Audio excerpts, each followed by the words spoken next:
So, good morning, good afternoon, good evening, good night, whenever you're listeners. This is Merci alongside my critic and partner in crime, Ricardo Medina. Hello. And this is another episode of Beers, Beats, and Bailey. And yes, folks, we have made it to December, so we just have like a few more episodes again before we reach that big one, the grand finale of season 3, where we run down our, or at least in my case, my favorite hip-hop albums and EPs and instrumental albums / B-tapes of the year. And for both of us, we're going to talk about best and worst movies of the year. Right. 2 movies in particular we're going to talk about today. More than likely will be showing up in my list. I'm just calling it one time.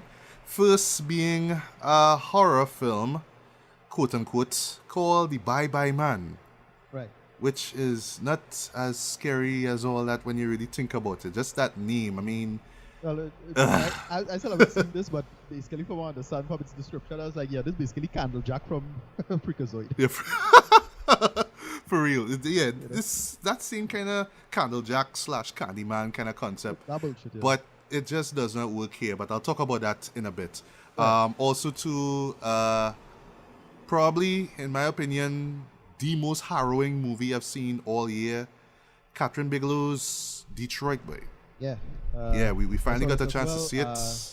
This is pretty damn strong. We will talk about it was. Yeah. Also, South Korean action flick that I've been hinting at, over the past couple of episodes. It's called the Villainess. A lot of people have been hyping this thing as one of the best action movies of the year. So, of course, me loving more foreign action flicks had to check that out. Yeah. So, I'll share my thoughts on that. And also, we finally got to watch Spike Lee's long-awaited return to film. Yeah. Glad to have him back in front of the glad to have him back on the director's chair. Just saying that one time. Of course, yeah. Well, he's been doing stuff on his side now, but he hasn't really made it official that he's back. But to me, he kind of made his triumphant return to film here with, well, in this case, through the platform of Netflix, which was like a long time coming. You know what I mean? So we are gonna do a review of season 1 of She's Gotta Have It, which of course is a remake of his debut feature film from 1986 of the same name. Yeah. All right. Yeah, 31 years. Exactly. I'm glad that well, we'll get to that in a while. Also we just have to do a pre-ramble here. Just a lot of stuff that took place over the course of last week leading up to now at the time of this recording here. So first things first, the Grammy nominations, boy. Right. I'd admit I haven't been following this in depth, so I don't know what was a big deal. All right. Well, I'll just kind of run through the categories that I haven't that I'm really like focused on. So record of the year, Redbone, Childish Gambino. That's off of his Awaken My Love album. This was a song that was just so incredibly popular. It actually was on the soundtrack of Dear White People from Netflix. Yeah. You've heard Redbone, right? I think everybody have heard it, right? Yeah. So, this whole fusion of funk and soul that Childish Gambino did, which was like very ambitious for him. He started off with rap and singing, but just to decide to do full singing on this album, really, really worked for him, because not only was he nominated for Record of the Year, he also got nominated for Album of the Year, right?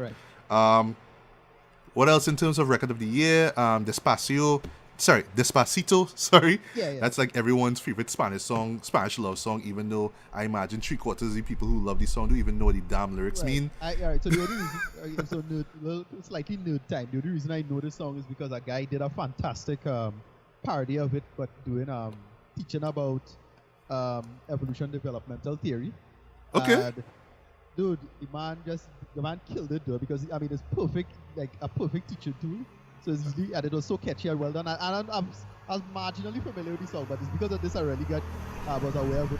Right. Yeah, I love to see the video or hear the song if it's up on. It's basically like on point in terms of the actual education of the matter. All right. It's basically like a very famous, relatively new theory in evolutionary theory and biology, and genetics. So yeah, that was real hard. That's cool though. I'll love to check that out. Totally recommend it. Just type in Evo Despacito and you'll find. You should find on time on YouTube. Okay. Also in terms of Record of the Year, the story of OJ, Jay-Z, which I hope the video will get some nomination at some point in time in terms of like videos. Kendrick Lamar's Humble got nominated as well. Props to Kendrick Lamar as well. 24K Magic from Bruno Mars, which was a surprisingly great song and a damn good album, I must say, you know. I'm not the biggest Bruno Mars fan out there, sorry. But I really did enjoy that 24K Magic album he put out there. Right. With regards to album of the year, like I said, A Week of My Love got nominated. Jay-Z's 444 got nominated. You know, props to Jay-Z. Kendrick Lamar for Damn, which is in my top 3 for best album of the year. But, you know, I just have to make up my mind whether it is the best thing that I've heard all year. I know you were kind of indecisive by it, I think, but I with the more listens I gave Damn, I actually love the album a lot more. Right. Yeah. Also, Lord Melodrama, which is an album I haven't listened to. No disrespect, it's just that I'm not a huge fan of Lord, even though she had a great performance at the MTV movie VMAs this year, but still not a fan of Lord. Anyway, Song of the Year, we had Despacito, again, 444, which was like one of the most poignant moments on Jay-Z's album. Hey, well, I'm looking at it now, just kind of refreshing myself, refreshing my memory, sorry. Logic, featuring Right. Alisa Cara and Khalid, that his 1-800-273-8255, which is an excellent song, by the way. Even though it's kind of indifferent to the album, it had that story with your boy, Neil deGrasse. Yeah, he's in it as well too. And it's this kind of weird story about this black fellow who dies and then he ends up in limbo. And Neil is telling him that, you know, he will be reborn in the body of a slave owner in the 1800s. Yeah. And there's like this whole existential stuff, but I'm like, what does that to do with Logic there? You know what I mean? But all that aside though, you know, props to Logic for being nominated there. You know, it was a great song. Really loved it. Best New Artist, Alicia Cara got nominated. Props to her. Khalid got nominated as well too. His American Teen album was great. Really loved it. SZA from the TDE group. Glad to see her got nominated as well for Best New Artist. We boy Lil Uzi Vert, man. Okay. Lil Uzi Vert got nominated. Yes, he got nominated. Your boy Weeknd got nominated for Best Urban Contemporary Album, Starboy. Really enjoyed that album. Yeah. Yeah, I enjoyed it. Yeah, SZA's Control got nominated. Khaled's American Teen got nominated. Childish Gambino's Awaken My Love got nominated. Black, which is an artist that I'm not all too familiar with. His Free Black album got nominated as well. That's cool. Best Rap Performance, Big Sean Bounce Back. That was cool. I actually really dug his I Decided album, which came out this year. Like, I'm not the biggest Big Sean fan. I know he's the type of person that a lot of diehard rap fans like to take shots at because he's dropped like these corny bars. But I felt that with this album here, he really did step up. He really did deliver a solid effort, in my opinion. It is easily his best album, but you know, that's not really seen a lot. But anyway, Cardi B got nominated, same category for Bodak Yellow. Props to her. Jay-Z 444 again. Kendrick Lamar Humble. And Migos Bad and Bougie.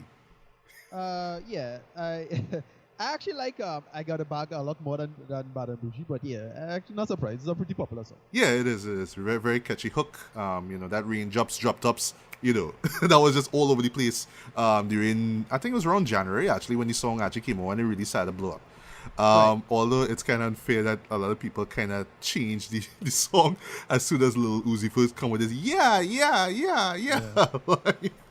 But he's credited. I think it's because of that, and they admitted Bad and Bougie does have a bunch of corny ass lyrics in general.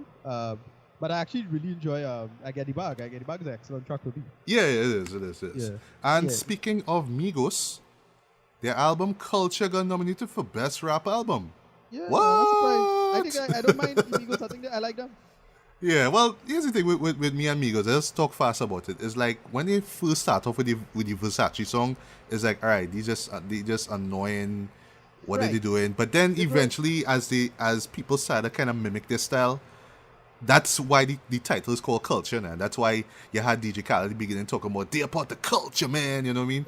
Because you know their style of rapping kind of influenced rap as we know it today. You know, and that's admirable. You know what I mean? Hate it or love it. That's very admirable. Sorry. Yeah. Also nominated for Best Rap Album, we have 444. Not surprised. Kendrick Lamar, Damn, rooted for Damn. Rhapsody, who is probably my favorite female rapper in the game right now. Her album Leila's Wisdom, which, spoiler alert, made it to my top 17 list for the year. Right. And an album which, believe it or not, actually made it to my top 5. Tyler the Creator, Flower Boy.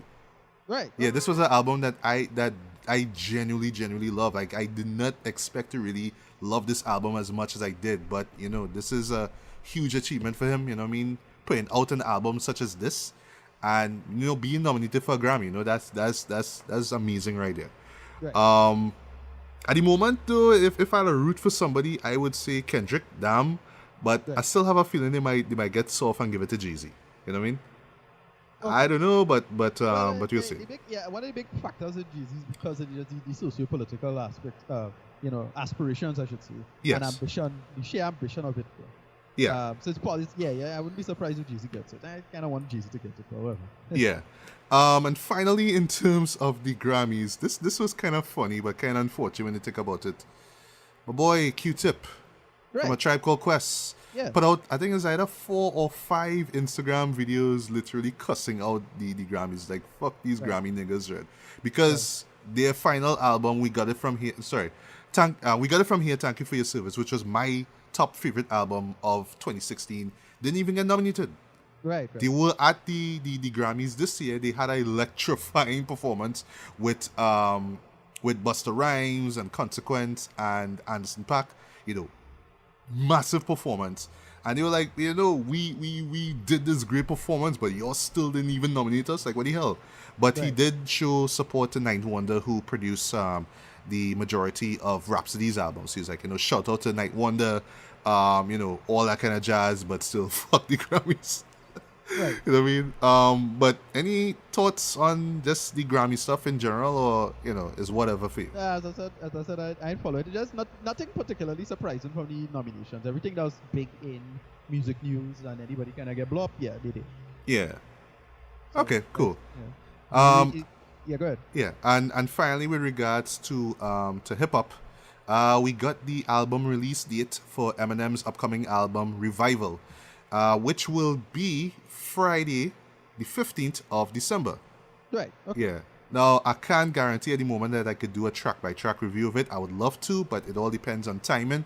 But I will give it a listen. I'm not expecting magic or wonders from this album, but I just want it to be solid. I want it to be an actual decent album. Not expecting a masterpiece, but something at least better than the Marshall Mathers LP2. That's all I'm asking Right. for. Yeah, you know? I thought that was pretty. Yeah, overall. it was alright, but it had some missteps, you know. Right.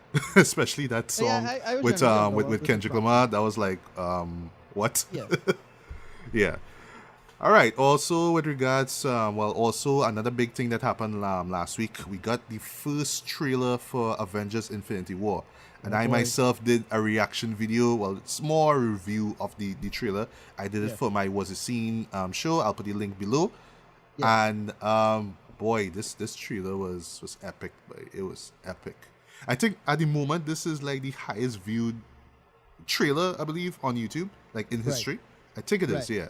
But Yeah, Yeah. I think it is. It passed the original Avengers, and I think that was the highest for a long time. yeah. But yo, that trailer just delivered, boy. To me, why I love it so much is that it really does feel like it took its time, like just the development of the MCU leading up to this point. It felt like it just built strongly, slowly but Yeah. surely and strongly up to this moment. So when you see there's like, yes, this is what we've been waiting for after all this time, and here it is. And Yeah. it's amazing. One thing though, well, just a few things I'll just mention before we get to your thoughts on it. I love how the trailer just kind of hints at certain things happening. Right. We like in terms of who's gonna live or who's gonna die. Like if in my case, I don't even know if Vision's gonna make it.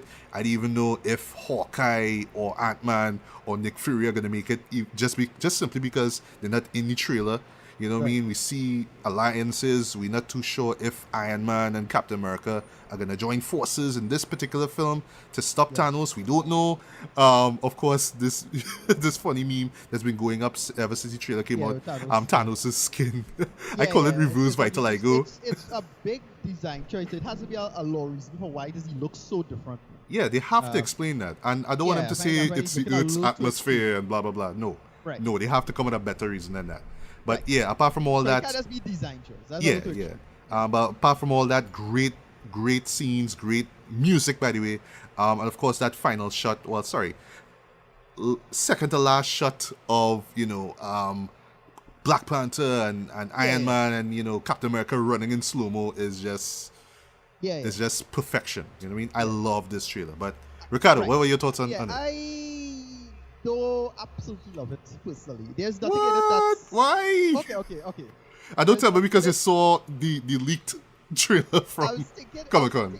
I was thinking it's probably a factor, but not really, because it don't have anything in it that really like blow my mind. Like I know Thanos had to come and kick some ass, great, but visually, it don't have anything that real blow my way or nothing on camera that like wait, what is real hard or that looks great. The Wakanda army Russian. Hello, what?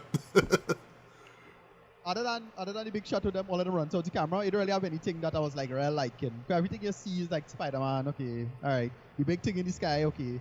Bruce Banner and them looking interested. Iron Man getting punched. Right, that was just funny. I love that shot. Everybody making comparisons to Doom from Friday. Oh yeah. It's my bike, punk. For me, the trailer is a great trailer, by the way. It's nothing that really surprising about it though.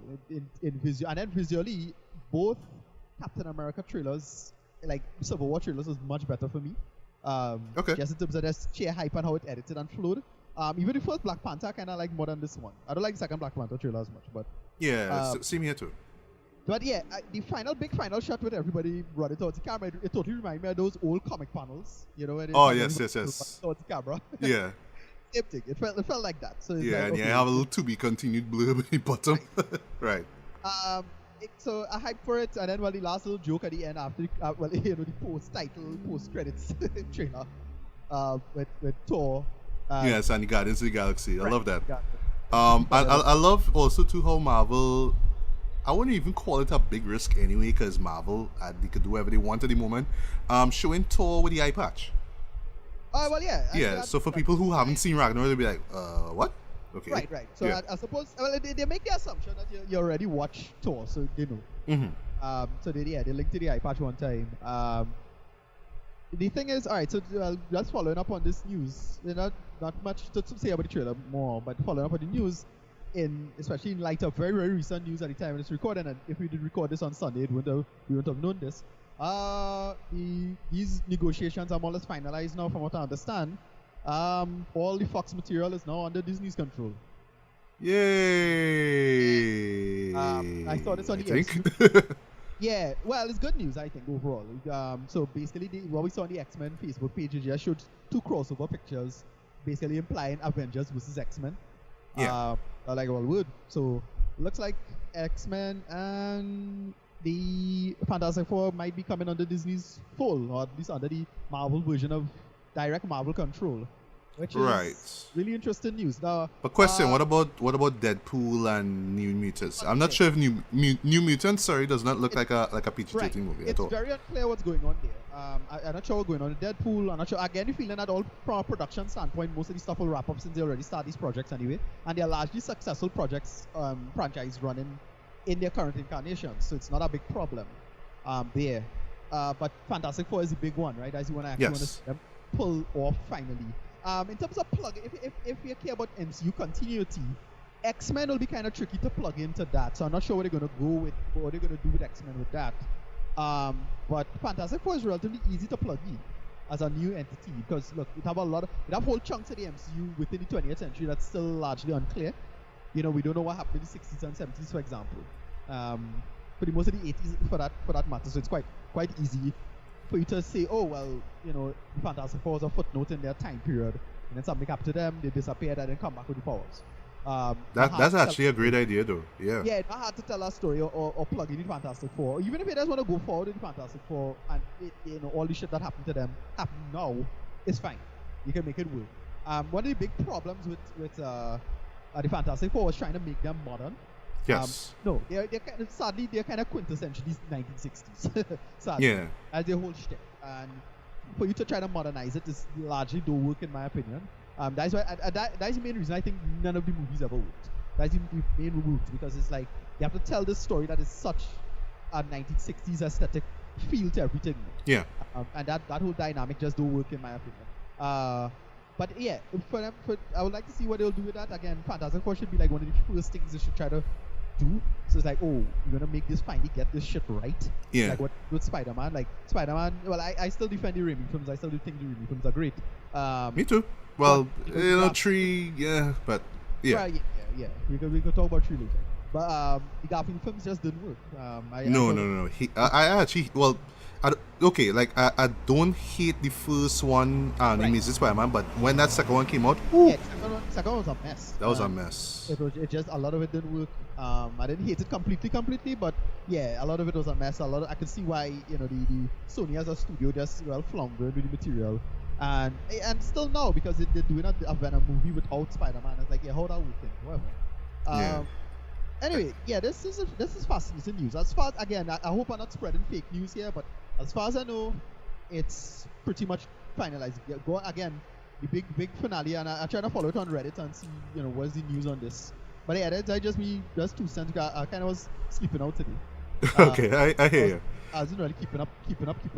But from what I understand, things seem to be on point. I think that's the situation, which is excellent news if this is the case.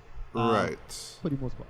Yeah. Well. This is actually fascinating news for me. I'm not like scared about it. It was only a matter of time anyway, in my opinion. Right. But for me though, I'm just worried about Deadpool 2. Like, I think that if, like, I don't know how the process is with 20th Century Fox, but I just hope that they at least just put out Deadpool 2 and just move on with Deadpool 2 and New Mutants, and then they try to start rebooting Fantastic Four and X-Men and whatnot. Right. Although I kind of would hold back on the X-Men, even though we had Apocalypse and we how it end. There is still room for more films, even though Logan just kind of came and said, you know what, none of that shit even matters anyway.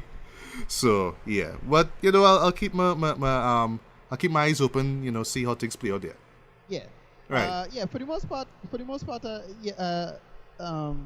I worried about it on a couple of reasons. One, in the case of Deadpool 2, remember someone died on set.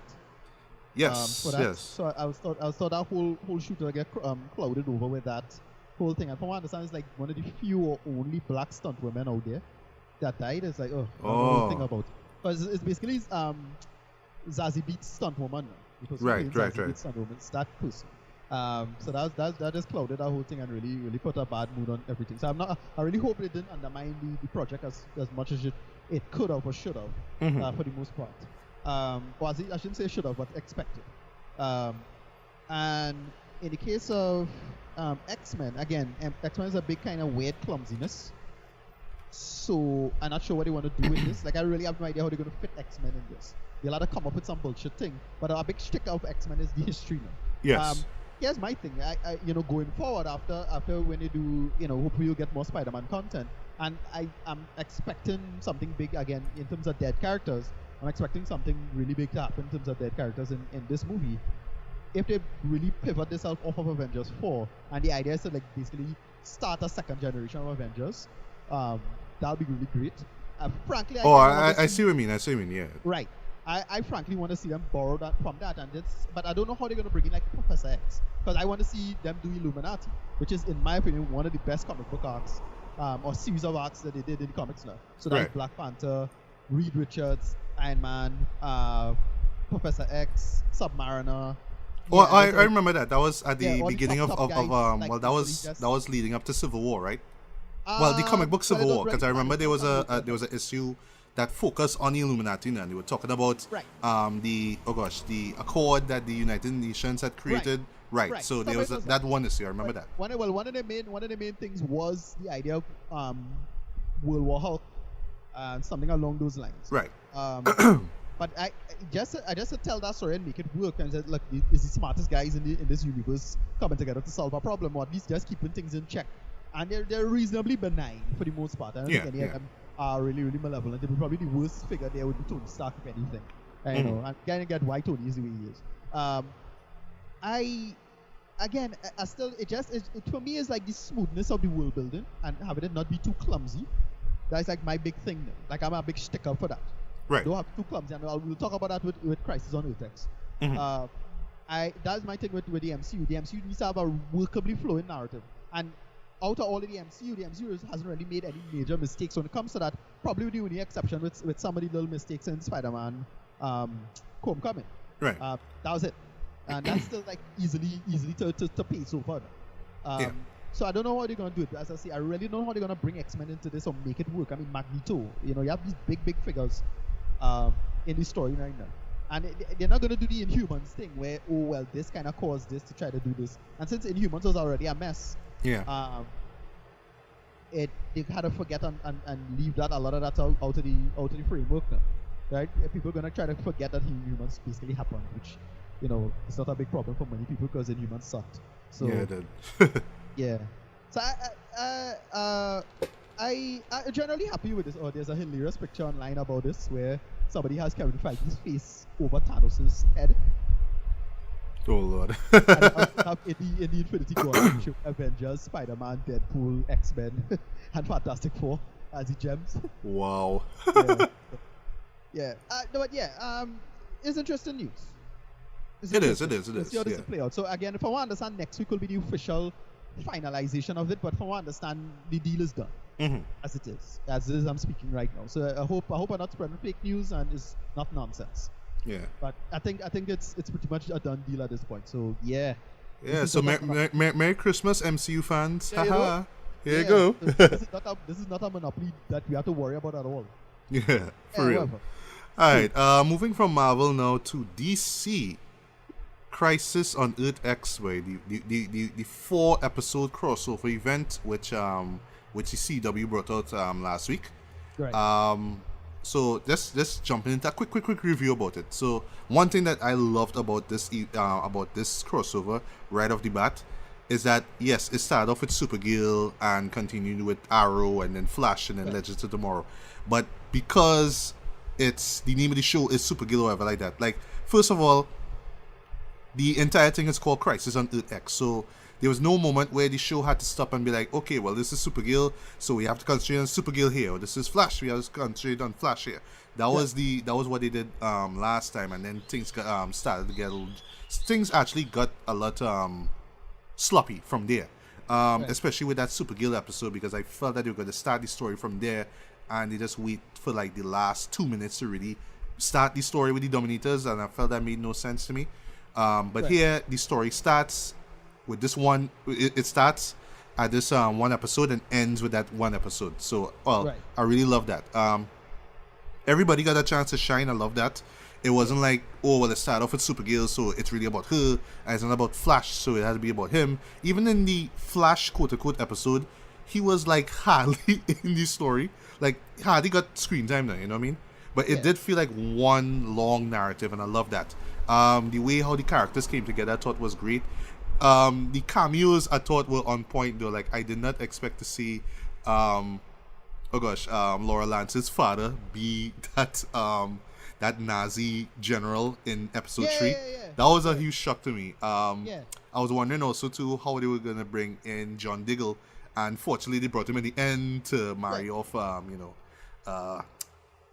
Barry and Iris and Felicity and Oliver. I thought that was a cute moment. But the big moment, apart from the story and seeing Supergirl be bad, well, the Overgirl, that's her name, and Evil Arrow and all that kind of stuff, and Eobard Thawne return, even though it's kind of interesting that he has Harrison Wells' face, was we gotta talk about that. Yeah, was the death of Dr. Steinjerd. Right. Yeah. Yeah, like I knew they were leading up to it, like. Even from the beginning of season 3 of Legends of Tomorrow, they were hinting that they would be divided, but I didn't think it was going to lead to his death, though, and that was a sad moment. Okay, so here's the things that Didn't so I'll talk about what I liked first, quick, and then just my general opinion, and then I'll just get into a little nitpicky fan stuff. Yeah, sure. Mostly nitpicky fan stuff, because overall what we saw is good. It was much better than last year's crossover, and last year's crossover was great. Yeah, but this one was a gradual improvement. I'll say that much. But yeah. I'll say, overall I liked it, but it felt a bit rushed at times, I'll say. And I really thought, and I'm gonna get into this, I really thought it was a really clumsy way to bring back Thorn. Earth's Flash should have been Wells. It should have been that Earth's Wells. I didn't like that. Stein's death was really impactful and it totally worked. It totally made sense. What I thought they could have done as well was they could have killed Earth 1 Felicity, and then because they had Earth X Felicity we saw. Yeah. So I thought they would have bring in her in the storyline. So they just Ollie does give her a gun and she busts out. I know, but I mean, she didn't really serve that much of a purpose. So, right. I thought they could make a good parallel with, like, so Ollie should have killed, so the bad Ollie should have killed our thing. Right. And then, Ollie spare our one now, but she come back to help them out at the end or something like that. I'd have done that. Yeah. A couple of things I enjoy. So that's the little details, nitpickies. Some of it fell flat, I'll admit, and felt like filler. But only really Iris and Felicity's made most of their screen time. They had a lot of screen time, and a lot of that was just slow and just bogged down the show, in my opinion. Especially in that first episode, boy. Well, the first and second episode before the heroes went to Earth-X. Yeah, there was some downtime, boy. Especially with Felicity. Oh boy. Yeah, it served some of its purpose, but yeah, I was slightly annoyed by some of this.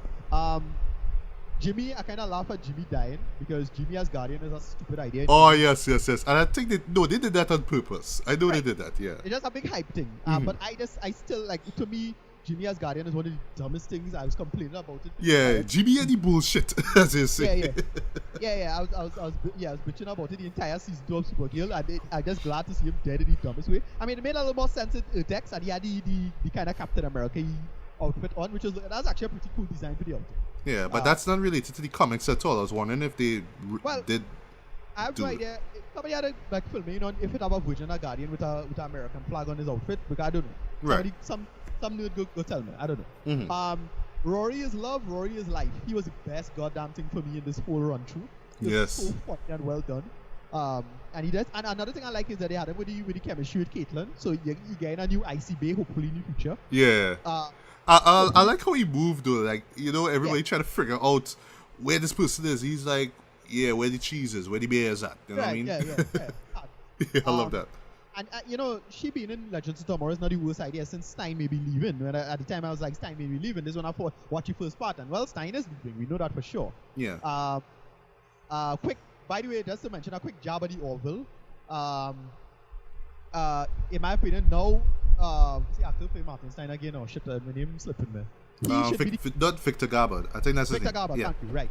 He should be the captain of the Orville, and they should kill off Seth MacFarlane character. Wow. Because when you do your full review of the Orville, I'll tell you why I have one more problems with the Orville. By the way, it's Seth MacFarlane. By the way, almost everything else is fine except for Seth MacFarlane. But well, Lord. Yeah. Anyway. Yeah, but as you mentioned that before, I forget. Wally was there and then he wasn't. Yeah. I don't remember that.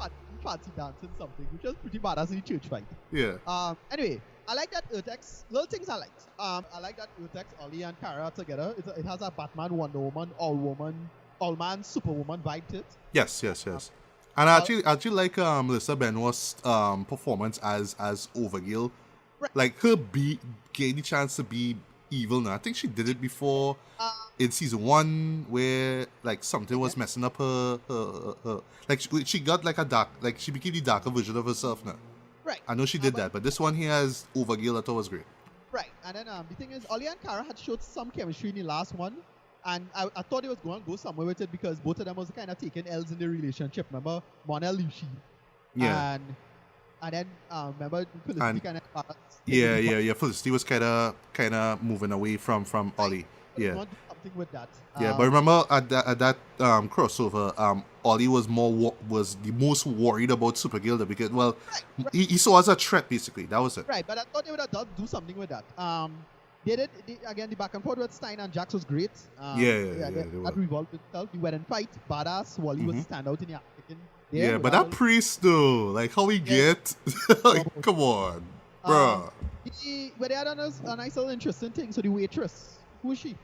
Yes, right? I thought I thought that you would have seen a version of her at Earth-X or somewhere near the end, but I was like, no, but. Okay, so the obvious thing is that everybody's saying is one of the Tornado twins now, which is basically the daughter. All right, I didn't even know who the Tornado Twins are. I'm not familiar with the Flash's villains, so I don't know. Basically, it's the Barry and Iris' son and daughter, twins, twin brother and sister. So it's implied that she's the daughter from the future coming and see the wedding. Okay. Or she could be a Legion member. It's possible. Right. Sure. The Nazi narrative, a lot of that works. Yeah. For the most part, it works it's quite prescient for the demographics of this show. And you need to hammer home how bad the bad guys are. Yeah. So and you're supposed to get the sense that they're playing for all the marbles now. Mm-hmm. Anyway, this is the stuff I really didn't care for, but mostly nitpicking stuff. I hated that Earth X was the 53rd Earth. Right? Just have Earth X be Earth X as in 10. Oh, right? Yeah, because I wanted X, right. Mm-hmm. The whole point is 52. 52 is the whole point of the comics. Like, 52 is the big number. You keep it at 52. Earth X Flash, I mentioned this earlier. Earth X Flash should have been Wells, not Torn. And it could have happened where he became the Flash instead through the accident on that world. And then they could have, like, sell the idea of Barry dying as a child. So he'd have no Barry in this world. He died. And they could have do something real dark with it by make it where the Allen's family help out the Wesses from the Nazis, but both of them get caught and get killed off in a concentration camp. Right. Or something like that. And they're going to make a real dark narrative with, like, young Barry and Iris holding hands together while they go in the gas chamber or something. Oh, that would have been cool. Yeah. And you're counterpointed with the wedding now. Yeah. Right? So a little parallel edit now. But on the subject of Torn, I kind of knew that Barry would let him go in. I knew it. It's in his character. I was like, alright. But they could have done something. I mean, I find they could have Barry. You could have Wells fight it up. And to me, we should have forget about Torn for a long time. Right? We should have not be thinking about Torn until, to me, the end of season 5. Don't bring back Torn. I shouldn't think about Torn. Forget Torn. Mm-hmm. And then at the end of season 5 or so, you bring back Torn. It's like, oh shit, Torn's still alive. And you had to have a big mystery of how he come back. Yeah. A real lazy, clumsy way here, man. I hated it. And the last thing, there's a real super nitpick, but I personally hated the name Overgirl. Me too. Here's why. There's a nerd reason. Okay, so a big part of her calling herself Supergirl instead of Superwoman is that she had no issue with that whole perception of vulnerability, right? This was established in season 1 of Supergirl, right? Remember, Cat Grant was interviewing her about it. Yes. Say, no, it's not a problem because I could call myself Girl because I'm comfortable with that whole thing. But with Overgirl, the mindset is the opposite. Remember, Overgirl is not about showing weakness or any perception like that. Right. She's supposed to be like, you have to take me strong and serious now. Yeah, so it would make sense for her to call herself woman. Right, you're right. So either have her call her Overwoman or call her Uberfrau or something like that if you do the Nazi thing. Yeah. Uberfrau, easy. Yeah, it might sound rocky and Bullwinkish, but whatever. We get the point. It's Nazis, whatever. She's not Nazi, so whatever. That's basically it. So that's pretty much it. I enjoyed it. All right. I enjoyed it. I had a lot of fun with this. And mostly it worked. Most of it worked. A lot of people was pissed off at Felicity at the end interrupting Barry and Harris. Yeah, boy. I want to get married now. Yeah. A lot of people hated it. But this, all right, I just have a couple of nitpicks and then we'll actually move on to movies now. The inclusion of the Ray, the character of the Ray. Right. Like it was interesting him being there and then him having this relationship with Captain Cool or ex version of Captain Cool. But here's what bugs me. He's from Earth 1. They backed on Earth 1, they saved the day, blah blah blah blah. And then Captain Cool say, okay, he'll stay for a while and the Ray decide he'll go back to Earth X. So I was like, cause in my head I tell myself, alright, so is Captain Cool, I was thinking at first Ray is gonna join the Legends. Or Captain Cool would have joined the Legends. So let's say both of them join the Legends and you see how the relationship work out with Rory, right? But you part ways and where's the Ray going? He going back to Nazi Earth? That makes no sense. That was a big problem I had with a lot of this because on the Earth X they show Win as the big general badass now. Yeah. And Well, that's my next nitpick too. Like his reasoning for wanting to blow up this stuff was like real. It was interesting, but it was real one-track minded. Like we have to blow this up. We have to blow this up. We have to blow this up. That makes sense to me. It's like, he have an opportunity, he had to do it like one time. So I didn't really fight that on. The problem is that they never addressed the arc properly. It's just like, well, we gone back and we had to solve the problem and they wrap it up fast. Yeah, and so again, what happened to Win and the others at the end? I don't know. And who are those people in the back? I was expecting like another league. That's just me thinking off the bat now. I was thinking he's gonna see another not saying league, another oh gosh, another set of legends now, basically another set of heroes. Cause we saw Ray, That's what I wanted them. but I That's thought we what was I gonna wanted see them more to do. people now. So I seen Win and I seen some people like behind the scenes, like if it's like a their version of the DO now, that kind of thing now. But I was Right. like, okay, well they blew the thing up. So what happened to Win? Why Right. did Ray go back to Earth-X? What's going on? I don't know. Right. Yeah, they should have wrapped up a little better and have it make more sense. Again, it's quite rushed. Again, it's Yeah. budget and budget. So I want next thing to the inclusion of Red Tornado. Just Yeah, that's badass. I mean, the scene was great, but it's like, hey, Red Tornado's in this too. Okay. yeah. It just Well, kind of he came make- out of nowhere, in my opinion. Huh? Yeah, he make a small appearance in Supergirl. I remember, yeah. But that right. was a weapon that the government had created. That Right, makes so sense. It's, So it's it's roughly like, the same thing, and yeah. so I didn't have a big problem with that. What I really thought, what I wanted them to kind of do is just have the evil. I thought we would have gotten, say, an evil version of the Legends or something along. Yes. They should have done something like that. So I was kind of underwhelmed with all of that because I really wanted to see them do the whole evil Gideon, evil version of this, evil version of that. Maybe we could have probably get to see Deathstorm or Nazi Deathstorm or whatever it is now. So they could have fleshed out the evil universe stuff a little better. A Right. little better. So that's And about- and last things last. I mean, there's some other nitpicks, but I don't have time to really get into those. The action sequences, while they were well filmed, I love that they took the risk of doing these seemingly long takes. That was cool, especially in this warehouse scene that takes place in episode 2, I think it was. Yeah. There was one moment, right, where oh gosh, I'm forgetting names now. Kara's adopted sister, Alex. sister, Alex, right? Yeah. She's trying to gun down Eobard Thawne. Right. So she's like, with her gun, blow, blow, blow, blow, blow, blow, blow, trying to hit Flash. Yeah. Like, it was like, no, that took both. I was like, no, No budget. come on. no, What? They had some things that was cracking me up. Like, That was a dope moment. They had some Yeah. dope No, moments they in had the show. Yeah, there are plenty of mistakes in it. There's like a ton of them. But again, more logistics and they had no money and time and usual stuff. Like they had one funny part where they had Sarah Lang struggling against Overgirl. I was like, yeah. Like normal people. Like that is not bullshit. Like, come on. But stuff like that, I don't really fight it up. It's stuff like that I don't really, Yeah. like whatever. It's just the logistics of the fights. I don't fight them thing though. Yeah, and there was even one fight with Sarah and Alex, and you could tell, Sarah doing she stunts. Alex, that's a stunt woman. We know that. Yeah, clearly. Yeah. But yeah, other than that though, I mean, it was still fun. It was way better than the last crossover. I like Yes. that it was a full story and that Supergirl and Flash and this and that. Like the Right, story had right. to stop to focus on the characters. It was about Yeah, everybody, you really get to see the logistics of how to get these people together, just the sheer difficulty of that. Yeah. The crossover, the shows to have proper writing and make it. So again, a bunch of issues. Overall, Yeah. I give this one like a 8 out of 10. Better than last year, more coherent than last year, I'll argue, but still had issues. Right. Last issue I just remembered. The characters from Arrow Dread, like Wild Dog, was barely in it. Not Right. expecting him to be in the forefront because I mean he's just a guy with guns, sorry. But there's a moment where they like legit capture the guy, put him into this the prison thing there at Star Labs, and then they kind of forget about him for like a whole episode, and then they bring him back suddenly for the grand finale. You know what I mean? So that was kind of weird. How like certain characters just kind of show up at the last minute, like like Atom for example. Like Vixen, for example, her Right. new friend, I find it they came in at the last minute. Even right Yeah, down to there the was a lot new of that. Siren, came in at the last minute. I felt they could have worked in their characters a lot better now. Don't just drop them there as a do ex machina just because now, you know what I mean?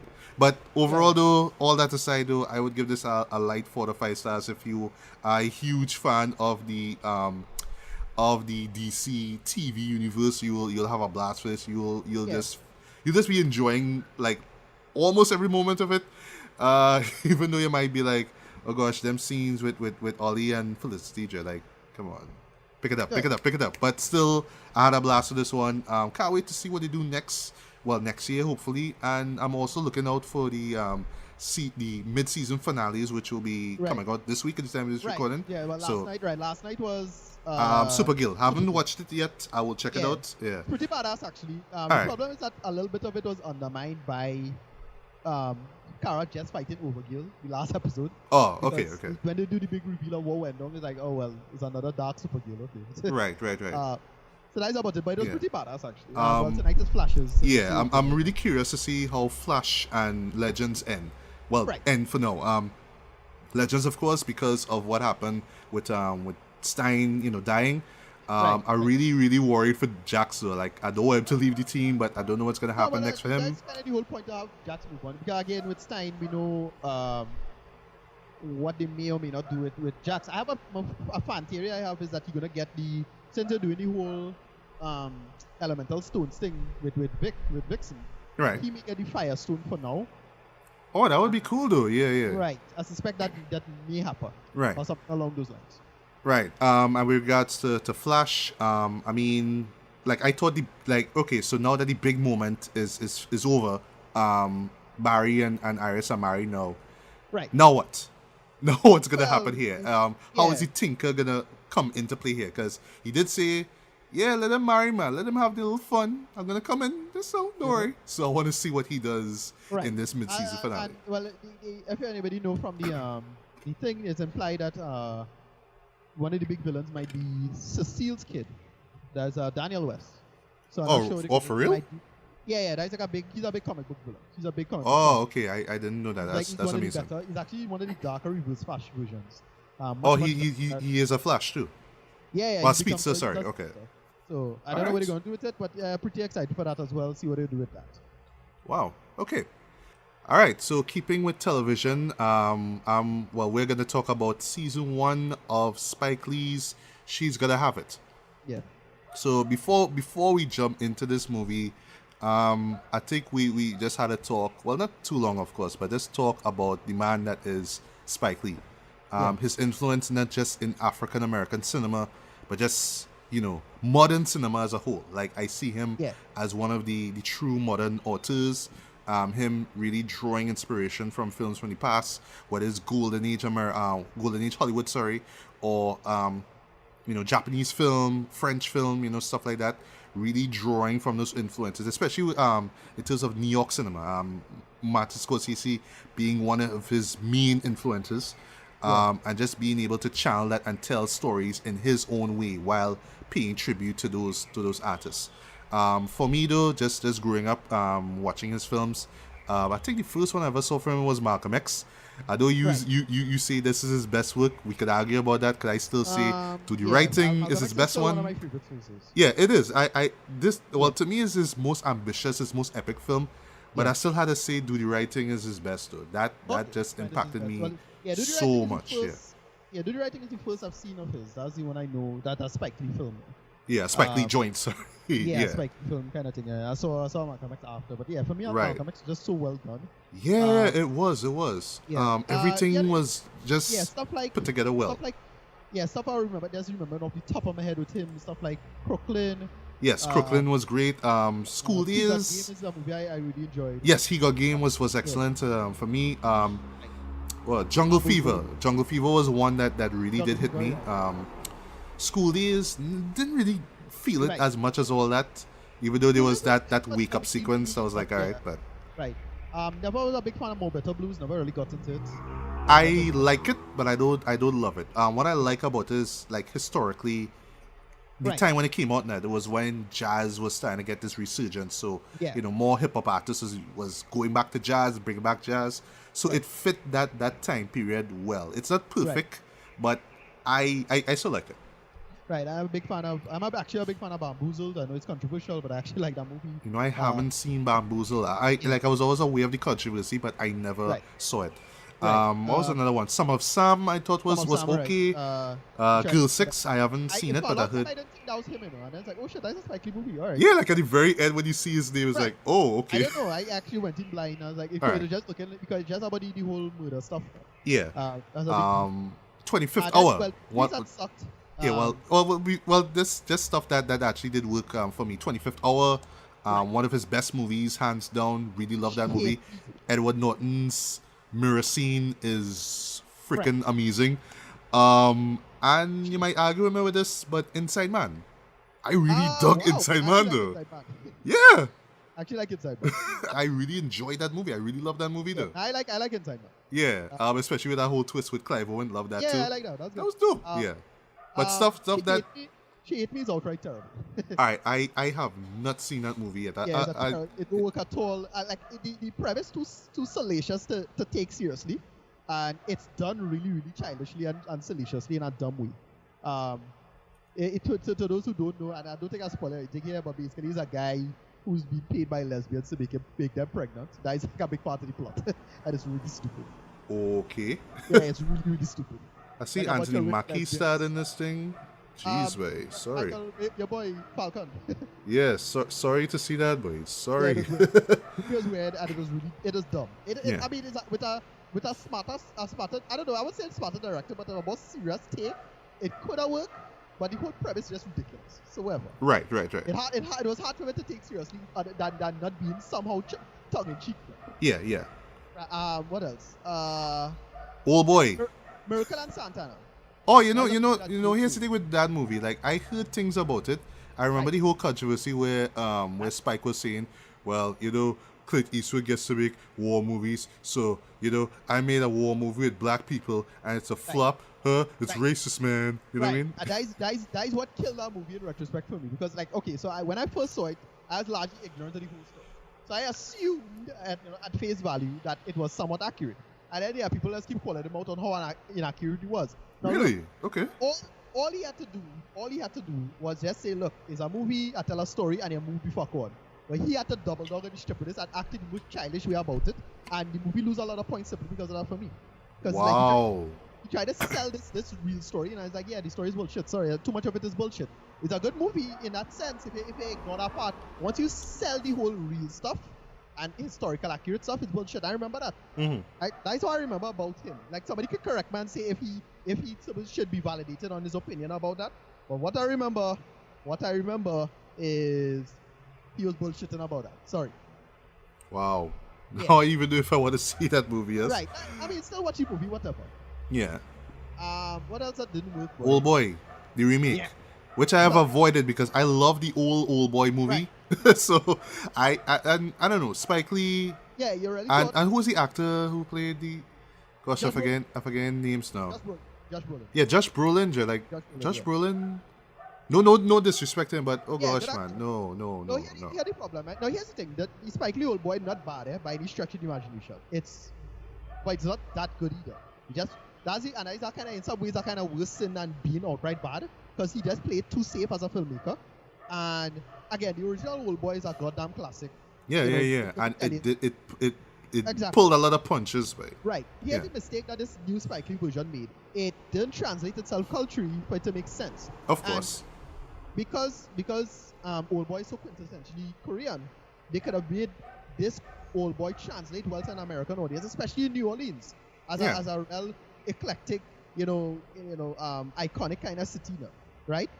It have a very irreverent, very I should say, for lack of a better term, a kind of caustic type of city as in terms of identity now.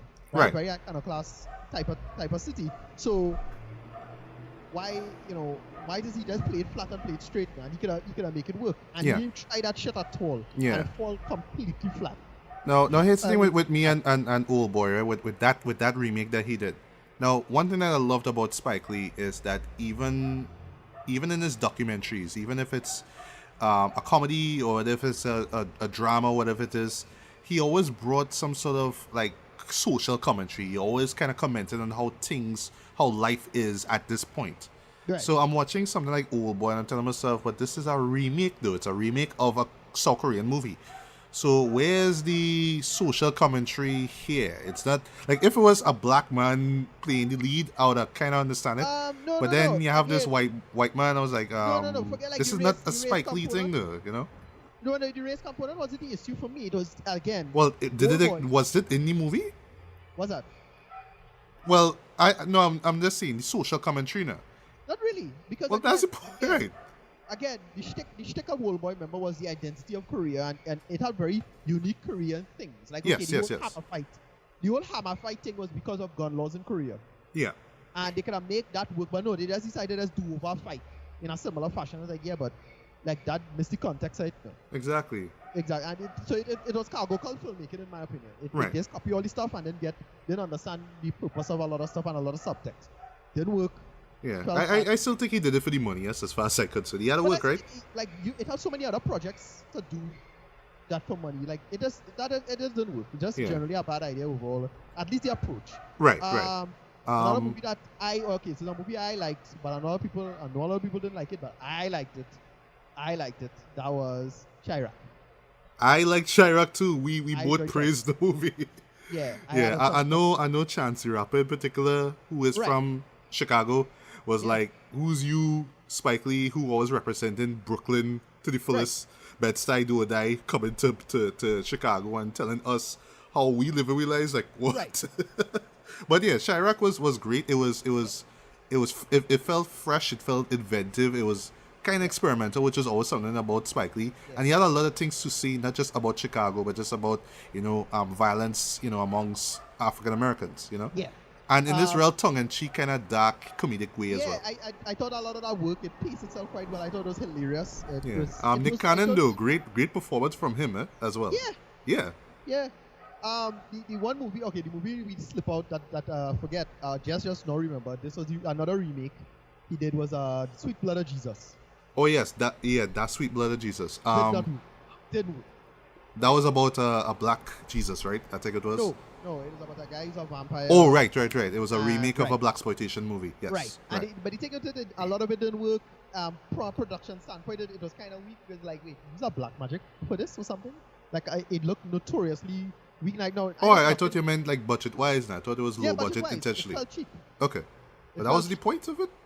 I don't know. That's the thing. And here's the thing with this, again, one of the noticeable things is how, like, I wouldn't say too ugly, but kind of ugly how the film look. It looked a little unprofessional now. I was wondering, like, what camera you use. I keep thinking, when I watch it, it's like, this looking like black magic footage now. Because, like, black magic have a particular kind of softness to it now. Right. And I was like, oh, use a black magic for this then.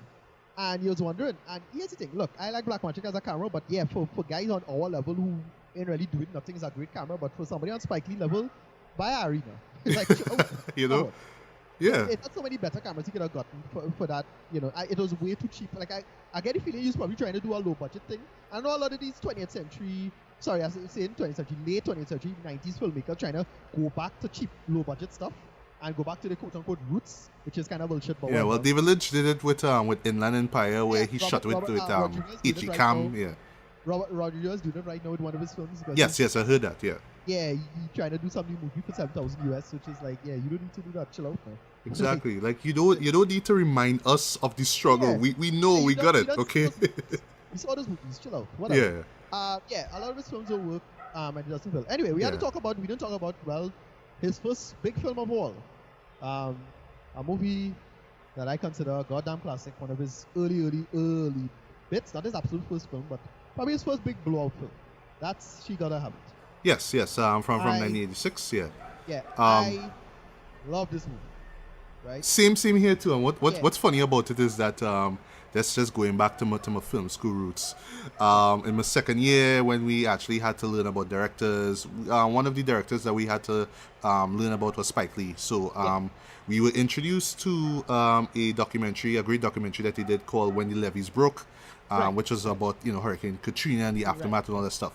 But like for one particular exercise, we had to take one of his films and do more like a breakdown, not like a breakdown, but just talk about the film and what worked about it. And the film that I chose was She's Gotta Have It. Right. Yeah, so yes, this movie resonated with me as well. It is his debut feature film. It's low budget. It's shot in black and white. You see a sister in it, Joey, I believe that's how you pronounce her name. Lee is in it. Tracy Camilla Jones, Spike Lee as well as the famous Mars Blackmon. Love that character. And what else? I just love the style of it. I loved how natural it felt. It felt like the actors knew the characters inside out. It felt real. It felt rich. It felt, it had purpose in there, even though it was a low budget film. You could tell that Spike had something to say with this movie. It wasn't just, Yeah. oh, it's a black girl who likes 3 black men. You know, there's more to it than that. Right. So it works very, very well in terms of not only female sexuality, but black female sexuality. Yes. And that it just to see that at the time, I'm like, wait, this is 1986, all right? Yeah, it was so forward thinking there. Yeah, it was a really, really progressive show. And and I forgot to mention too, which is another staple of his great movies, the music, which is done by his dad. I love the theme song for what it's called Nola's theme, or the character is Nola Darling. I love that song. You know, one thing about Spike, and I'll talk about this with She's Gotta Have It, the TV series, is that he knows music. He knows great music, and his movies are always like populated with some excellent music. But here, with his debut film, I was like, yeah, boy, this music is so on point though. But you could continue your thoughts on the movie, Casey. You love it. You know, Spike Lee as a filmmaker, again, you know, is a kind of filmmaker, you know, cliche, but it's still something you should do at the time, which is everything was in black and white. Yeah. It has a whole shtick to it, and but again, just how to think about it, how you get stuff from a woman's perspective, a black woman's perspective in particular. Yeah. Just how her going through, just the cavalcade of men and borderline. I forget the word off the top of my head, but basically the taxonomy of men that she have to go through in her life and her, well, for the lack of a better term, career. And how a lot of it just works. It does. It's funny, charming, well paced, well edited, and I just really, really like this movie. A lot of it works. Yeah, me too. I absolutely enjoy this movie. To me, it's one of the best debut films. Anyone who seen it, go see it. Yeah, definitely. To me, it's one of the best debut feature films I've ever seen in my life as well.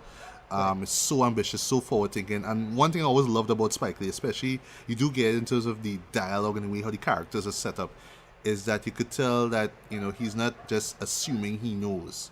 You know, it sounds like he's familiar with these characters now, so he knows how these characters think and interact now. So that's why it feels so real. It's not like some old man saying, oh, that's how you young people are. You know what I mean? It's not like that. And this is what I'll get into here with this series here. Well, his Netflix version of his debut film. So, Ricardo, just want to run through what the series is about. Well, technically, it's the same thing as the movie. So, what is She's Gotta Have It about? So it's about a character named Nola Darling. So she's a young hot chick. Yes, very hot, very young. Sorry. But she's hot though. But yeah, continue. Big time Brooklyn. She have 3 guys who really into mostly 3 fellows. Very, very carefree, very sexually liberated.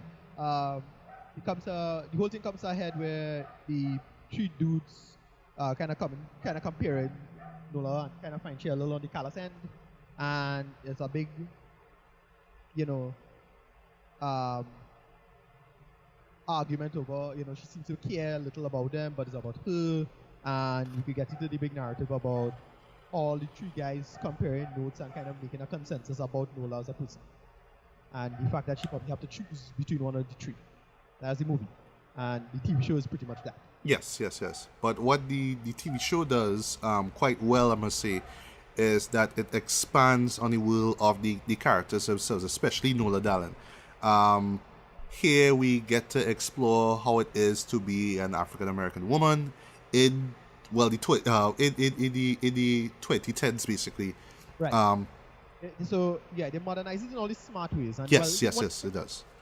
About the show, the original show when it came out, and we didn't mention this in our just kind of general run through. The original movie is that it was clouded by the specter of AIDS, HIV. Oh right, yes, that's true. Mm-hmm. With this, you don't really have that specter as much anymore. So it shows a much more like what the show should have been more intended like, and a much more general open acceptance of black female sexuality. Yes. The big thing. And the show, a lot of the show works in a post Issa Rae world, right? Yeah. Well, post Trump as well too. Right, Yeah. a little bit. But to me, it felt just right in comparison to McGill, Issa Rae and her show, Insecure. Mm-hmm. I couldn't help but compare it to that in terms of that general. Yeah, it's easy to compare the two, huh? To be honest, yeah. In terms of the comparative subtext of what's going on here, it's very, very similar, Mm-hmm. right? Spike Lee still lends his hand to it. This time he is the old man saying certain things about millennials, but he has good commentary. Yes, he does. Good commentary. Much similar, very, very similar to how Chirac was. You know, it's his take on a lot of things that happened in the past. And then well, you could get to a run through because after slight confession, didn't finish the entire series. Well, that's okay though. Well, all I'll say is that if you saw the movie, and I know you did, you pretty much will know how it's gonna end. But they do some interesting stuff in the near the end, I would say. So some little different stuff, which could hint at quite possibly a second season. Although in my opinion, I don't think the show needs it because this season was as perfect as it could get for me. I absolutely love this show. From that first episode just drew me in, man. I was like, I am loving this. This is Spike Lee in pure form again. What I love though, similar to David Lynch and Twin Peaks, which yes is gonna be my top favorite TV shows. I forgot to mention. Yes, we're gonna run through TV shows as well. We're not gonna have like an official list, but it's just gonna be shows that we saw and we love. But yeah, Twin Peaks season 3 is right up there.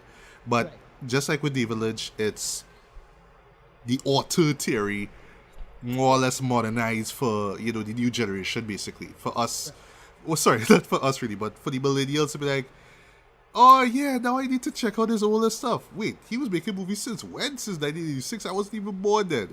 And for people like us in our 30s, where it's like, yeah, this is the man doing what he does best, you know what I mean? But in 2017, and I love that. So, alright, so I'll just jump into performances one time. The Wise who plays Nola Dallin, I thought that she was excellent as that character. She has that look though. My God, she has that look. But it's not just, the beauty and the caramel skin and all that kind of stuff. She, just the way how her character is developed is well fleshed out. There's a lot of depth to her character. And this is one thing I really loved about the show, because at first I was worried about, is this going to just be about sex, right? It's just going to be her juggling these relationships with these 3 men. But it goes a lot deeper into that. It goes into her being an artist and wanting to express herself as an African American. People kind of looking down at her. There's even one scene where one subplot involving an art show that she takes a part in, and this particular critic kind of going hard at her and saying it's not black enough, you know what I mean? Right. So just her trying to figure out what it means to be black in 2017, and a woman as well. I thought that was great. The guys themselves, the 3 guys, I thought that they were well fleshed out as well. Jamie Overstreet, well, that first character is played by Lyric Bent. He's that he's that working guy basically, and also he is married to a white woman. Although the relationship seems to be on the rocky side, but you kind of understand where this guy's coming from. He's all about, he's serious about his job, about his life, how he treats himself. Then we have Greer Childs, who's played by Cleo Anthony. Like the moment the moment he comes in on screen, I'm just like smiling and laughing. I was like, yeah, I know you. He's that pretty boy, showing off his pecs, his muscles. And he's so vain, though. It's just like, yes, look at me. Of course, that's why Nolan loves me, because look at me, all that kind of stuff.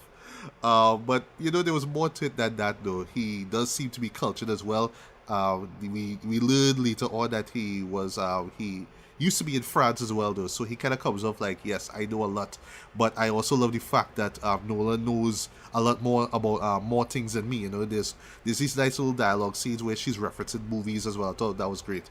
But my favorite out of the 3 men, of course, is Mars Blackmon, who is played by Anthony Ramos. And what I loved here is that he is black and Latino, and that really caught me off guard, though. But I love how animated he was. I love how, colorful he was. He was always spitting a joke. He was he just like the Mars character that Spike played in She's Gonna Have It. He is always animated. He's always spitting some kind of not a rhyme, but he always have these little quotes. He always it's almost like he has his own way of speaking, his own Brooklynese way of speaking there, basically. I love how they brought that. But he and all is given some depth, him being part Latino as well. There's a little subplot involving his sister. There's also a side character that we see who is called the mayor, which of course, if you remember, do the right thing is like, oh, okay, he's the new the mayor, basically. He's also of Latino heritage. Well, he's Dominican as well. So there's something that goes on between the two characters. I don't know if you saw that moment.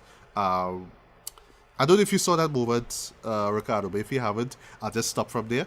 But yes, so they do touch on, the different races, the different, social statuses in Brooklyn. There's even one scene though, I think them folks over at Loop, reference it, where you hear GBM Neutron song. Right. In that sequence though, and it was repping to Trinidad and Tobago though.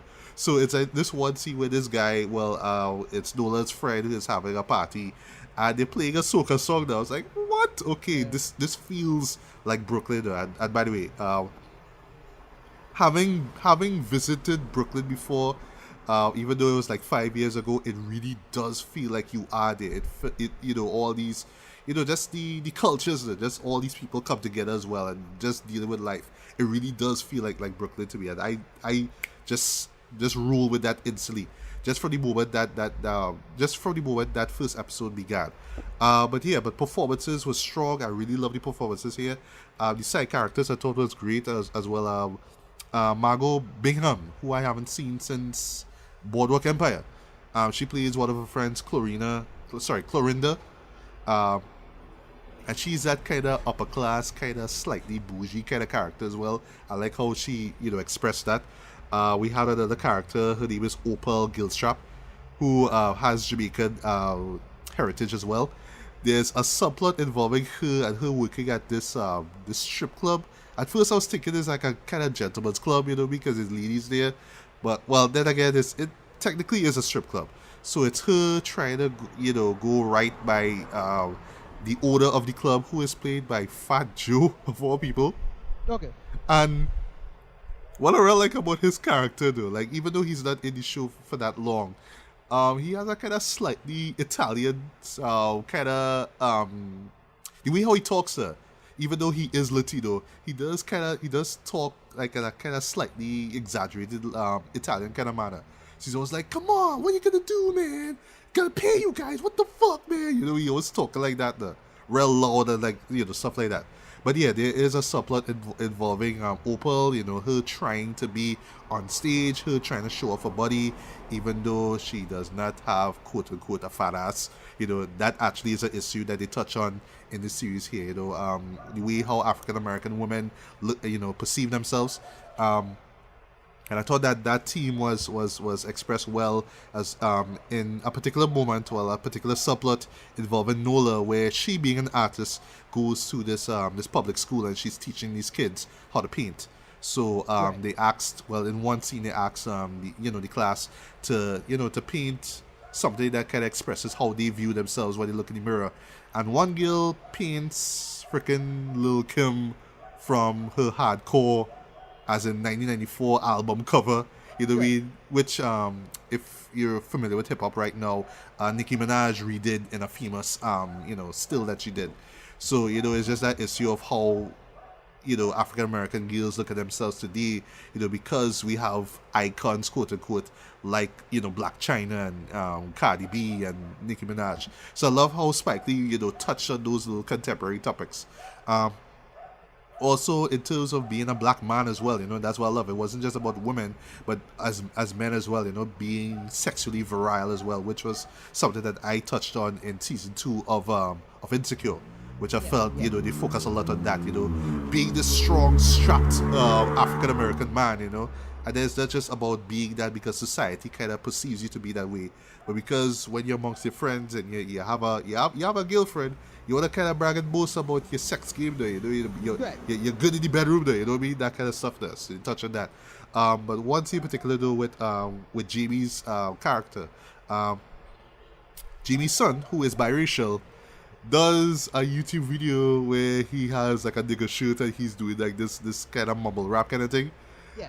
And what caught me though, this is kind of stupid when you think about it, is that it was a school project. So the dean was like, well, yeah, I'll do a YouTube video and let's see how much hits it get. So right off the bat is like, yeah, that's bullshit, right? But the whole theme, of course, is him having to deal with the fact that he is black, but I assume he's in a predominantly white school there, and him as a Jamie trying to hold on the fact that, he moved away from the ghetto. He moved away from Brownsville, by the way. And he's trying to get by. He has a great job. Even though his marriage is on the rocks. But, once again, this is a particular theme that he touched upon on Jungle Fever, where he married a white woman, you know what I mean? That's like, well, whatever. This is the woman that I found, you know what I mean? But it's not something that people really talk about now. Like I know he used to talk about it back in the days, but now it's just like, oh well, he shacked up with a white woman, whatever. But I know like back in the days it was like, what? Why did you marry somebody within your own race? That kind of stuff there. So this is one thing that I also loved about Spike Lee's, about this series here, is that he does touch on certain familiar topics, familiar themes, especially in the latter half of the series here, where we have a certain situation involving the police. But in no way is he gonna stop and be like, all right, this is Jungle Fever 2.0, or this is Do the Right Thing 2.0. You know what I mean? I was worried that there was a particular moment where it's like, again, a Do the Right Thing kind of vibe here. But, Right. He's careful enough to not to retread on these same topics again. I love that. So it does feel modern. It does feel real. He does touch on things that you would expect him to touch on, like, race, class, being African American into this society. But he also touches on, new things that going on, like the influence of social media, the way how we perceive ourselves physically and mentally as well, what it means to be a black woman or a black man in today's world, what I mean, what it means to be artistic as well with relation to Nola, and most importantly,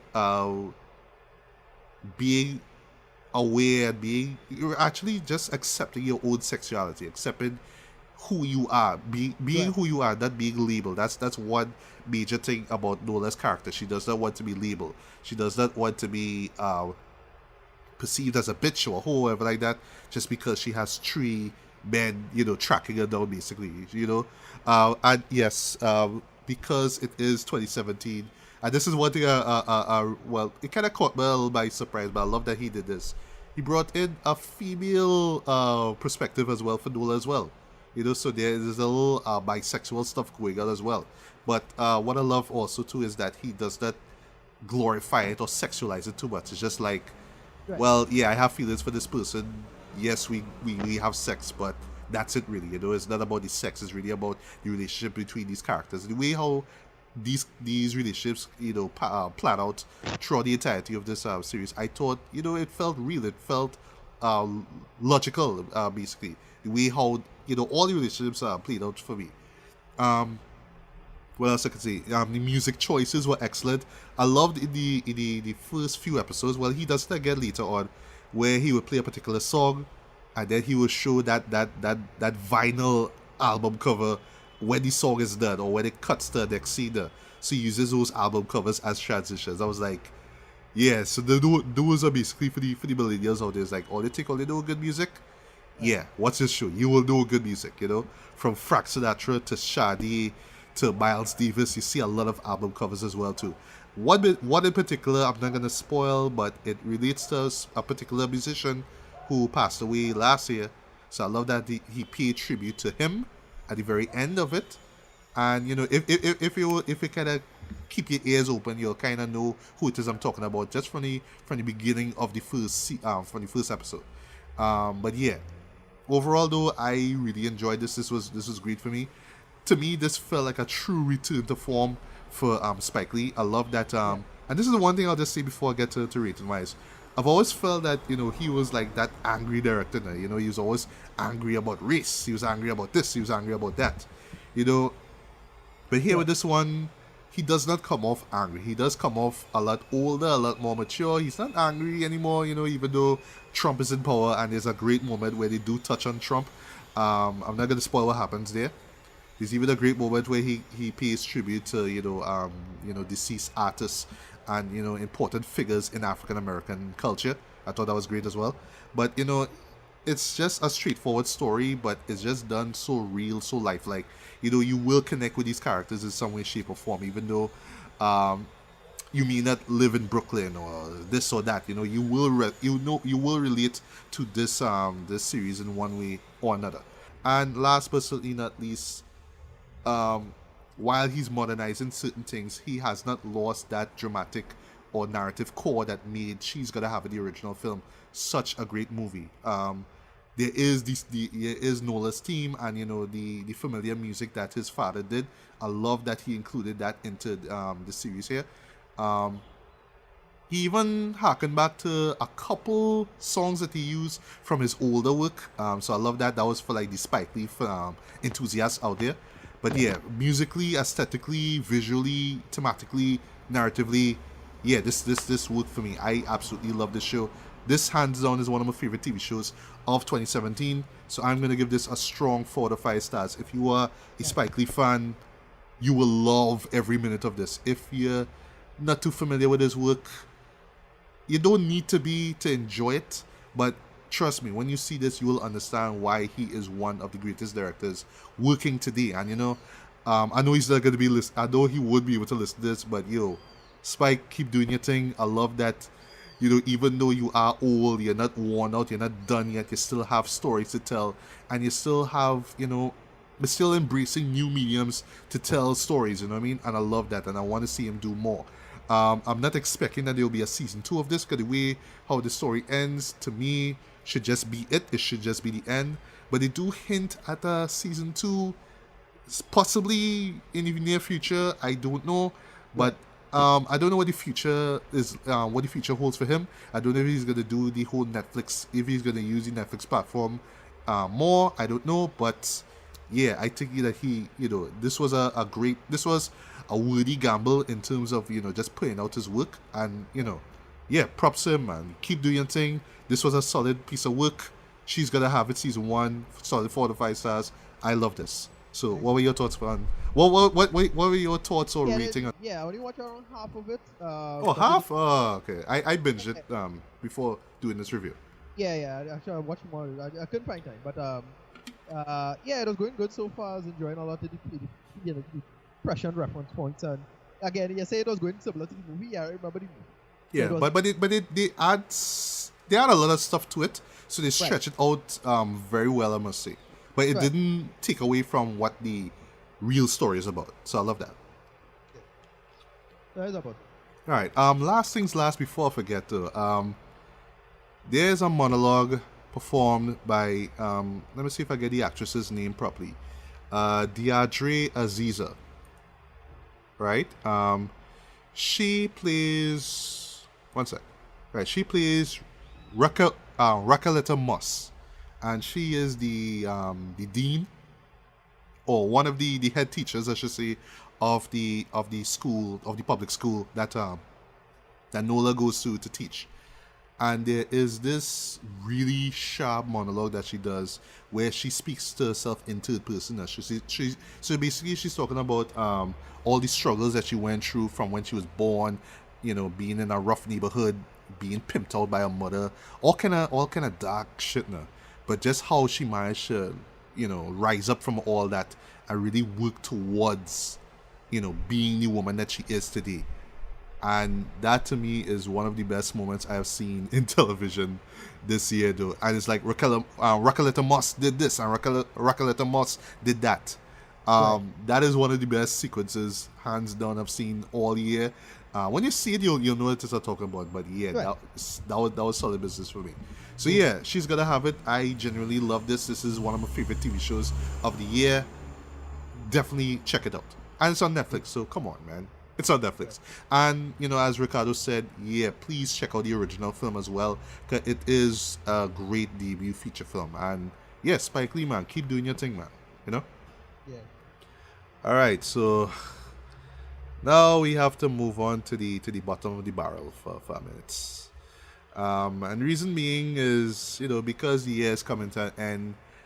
Yeah, we had to talk about the mass shit pieces that came out this year, man. Of course, I mean, it's easy for us to talk about the great films and seek out the great films, but you also had to see the movies that, as you say, Ricardo, shit the bed. You know what I mean? Yeah.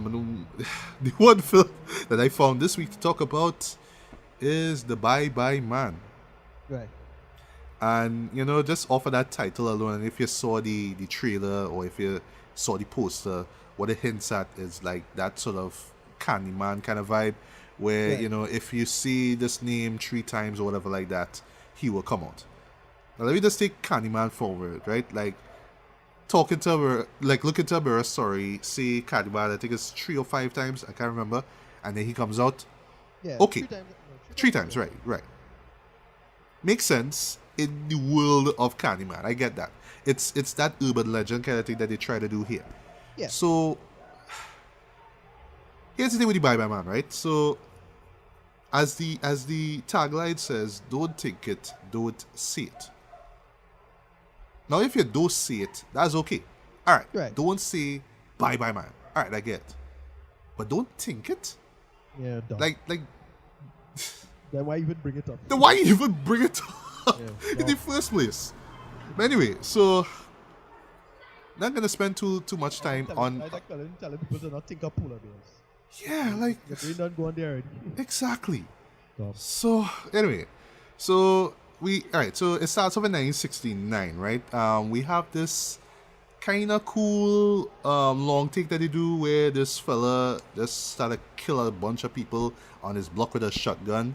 And before I forget, I saw the unrated version of this, so I haven't seen the theatrical PG-13 cut. So I don't know if this scene was toned down, but I felt personally that this scene was pretty violent for a PG-13 rating. Just saying. Right. But essentially, it's just this guy going off. He goes into his neighbor's house and he threatens the wife who lives there and is like, "Did you tell anybody? Did you say the name? Did you say the name?" And he's like, "No, I don't know what you to talk about." And then she kind of reveals that she kind of did, and then he kind of shoots at point blank range, and then he's just trying to find out who else on the block know about this thing now. So he just going from house to house, breaking in, like busting through doors with the gun, and like like basically is that they like he said the name to them, but they were not supposed, like, first off he wasn't supposed to say the name, but because he said it to somebody else, now he had to kill that person and then kill himself, because Right. yes, later on it's revealed that he put the shotgun to his mouth, boom, kill himself, because not only did he say it, but he taught it. Right. Now about this Bye Bye Man character, it's essentially a creepy guy in a hoodie. Right. It looks kind of like a cross between Candyman and freaking Jigsaw from Saw, right? Right. Old guy with a hoodie. He looks like that. And the guy who plays him is Doug Jones, who you remember from. Oh, really? Yeah, Doug Jones. Doug Jones, right? Hellboy, Yeah. Pan's Well, Labyrinth. Star Trek Discovery. Yeah, like, dude, you better than this, Dre. Like, Yeah, I don't know even well. know if he was in the shape of water, but come on, man. Yeah, Shape of Water. Yeah, like come on, man. You have Guillermo del Toro on your side. Dre. Why are you doing this Don't shit? need to do this. Don't need to Why? do this. You better than this dog. But anyway, so we cut to modern times. We have 3 idiots. This guy, his name is Elliot. He's a star. He have a girlfriend named Sasha. They have the token black guy. His name is John. I'm assuming he was like friend zoned by Sasha. Sorry, I don't know, but you know, he's that guy. He's the third wheel, basically, right? Right. So they all move into this like house located off campus. So they studied, but they move across there. They over the age of 18, so you know they could drink. They have the little party and whatnot, right? And they do that actually. And on the night of the party, they discover like some old furniture that was like stashed away there, you know, for the previous inhabitants, right? And one of these pieces of furniture is like a drawer, like a drawer where you would put like a lamp, basically. Right. Yeah, so like that there. So they open the drawer. There's like coins. One coin falls on the ground. There's like writing on it, which is "Don't take it, don't see it." There's like a book where they write "Don't take it, don't see it," and in the middle, like somewhere in the book, there's the name "The Bye Bye Man." And as you would expect, yeah, Right. person Yeah, says yeah. it. So now he is. Yeah. It's a bird in the book. Yeah, exactly. It's in a birdie book. He Stop. says bye bye bye. So now the idiots are being stalked by this character. Or should I say he's being stalked. And then he's seeing images that aren't real. So he's thinking that Sasha has an affair with John. And he now tempted to kill them, but he can't really tell them why. And Mr. Man trying to find information. So there's like this real popular scene. Popular in the sense that when people talk about this movie, this is like one of the moments they're going to touch on, right? So he goes into a public library, right? And he's looking up online about, the bye-bye man and all that kind of stuff, right? He's typing it up. And then this particular librarian, a black woman, right? Runs, she's aware of what's going on there. So she spits exposition about what went on back in 1969, right? So she knows about it, he knows about it. And as you would expect, yes, she get killed in like the dumbest way imaginable. Yeah, but okay, so here why it is dumb, right? So they're searching for this on the internet? Yes. Right. So they're searching bye-bye man on the internet. So that means somebody taking it. Yes. Dumb. Dumb on the server. Yeah, and this last thing I'll say is that they had to bring in poor Carrie-Anne Moss into this. Oh, she was in this? She was in this. She was just playing this detective who was like unaware of what going on. It's like people died. Like one of actually John's girlfriend actually got killed. If you saw the trailer, she was the one who get hit by the train, and it's hilarious. So Carrie-Anne Moss's character comes there around that time. So she tried to find out what's going on. And she find Elliot moving kind of crazy, kind of schizo there. And she watching him, it's like, what going on? But the catch is that he can't tell her what's going on. He can't tell her about the name of the bye-bye man, because if he says it, she'll think about it and then she'll die.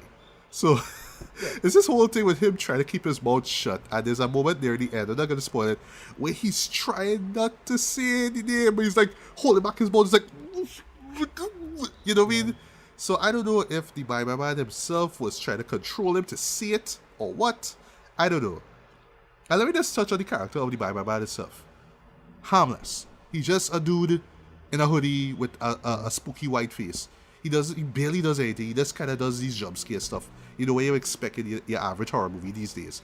Yeah. And then he has a dog. A CG dog. And CG as in Mortal Kombat Annihilation back in 1997. CG dog.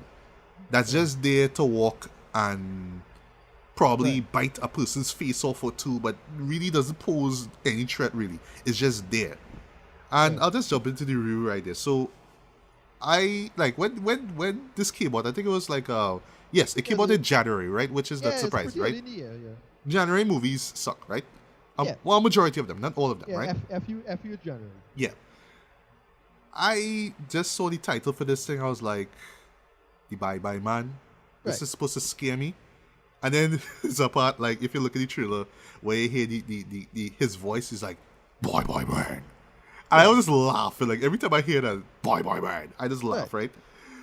At no point in time I didn't even hear the bye-bye man talk, or maybe he did talk, but I can't remember. I don't really care. But anyway, so I know this thing was going to be bad, right? But I, personally for me, I just wanted to see how bad it was, because believe it or not, the premise is kind of interesting. This mysterious character, even though, and this is one thing I hate, they never really explain where he came from, why he's doing what he's doing. Can't first you tell yourself, oh, well, is the guy with the shotgun back in 69?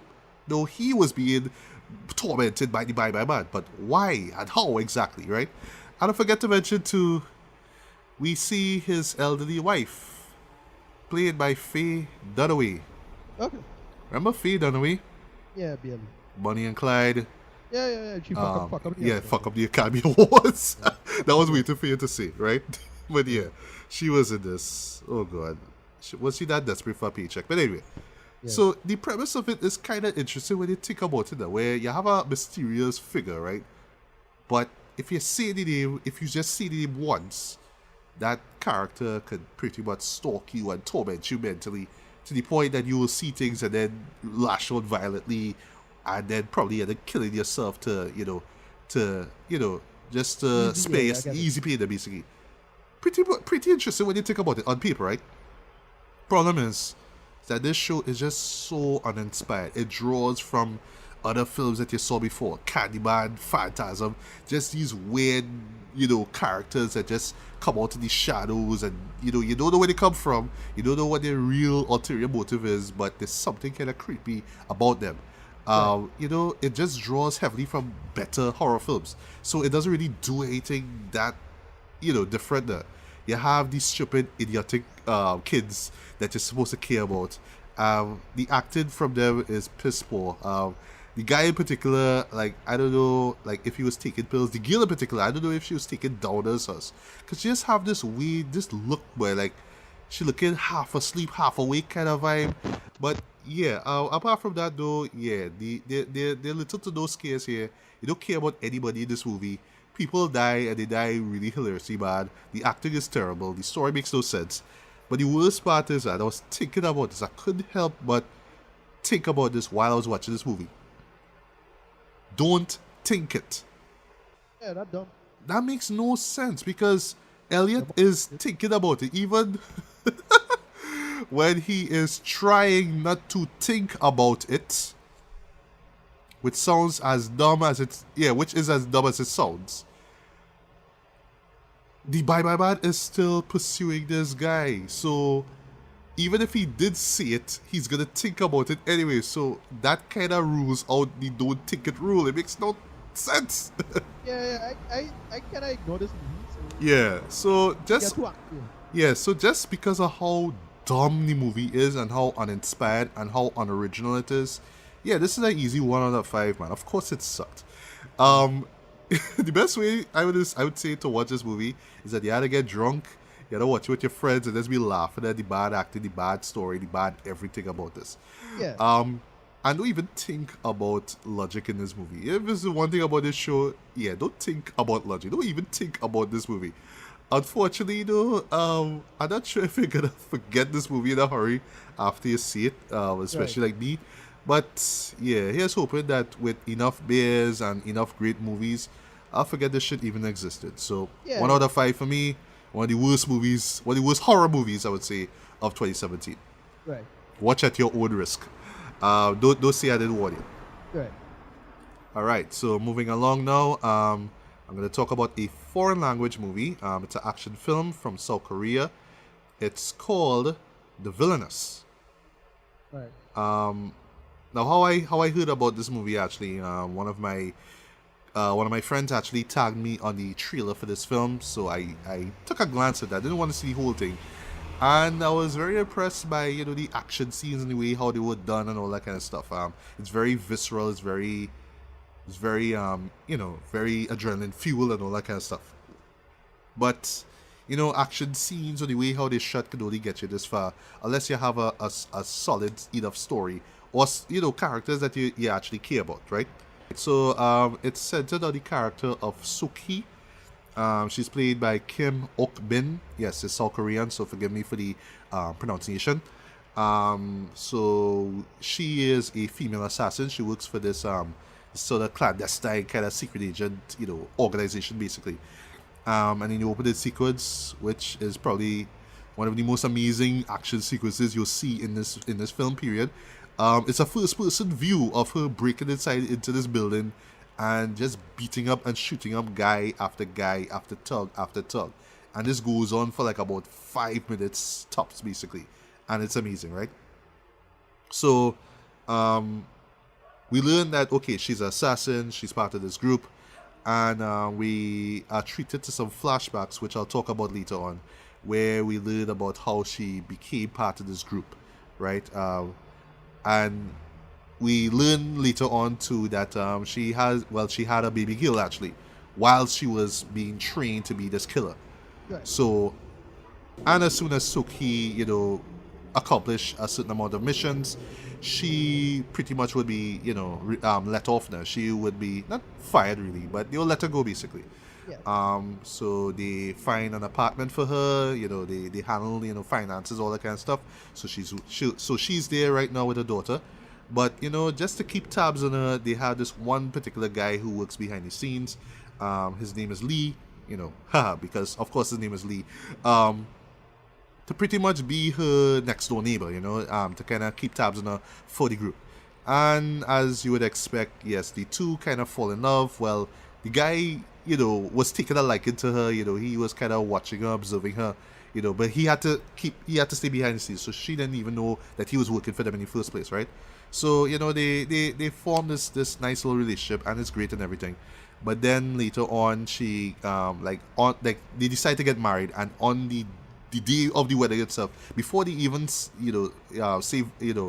exchange vows and all that stuff, she has to perform an assassination job, like with sniper rifle and all that kind of stuff on her wedding day, and the consequences of that, like she notices this one particular guy, and she for some reason lets him go. She doesn't know why exactly. Like she know that she saw his face somewhere, but she can't really pin exactly where she saw this guy before.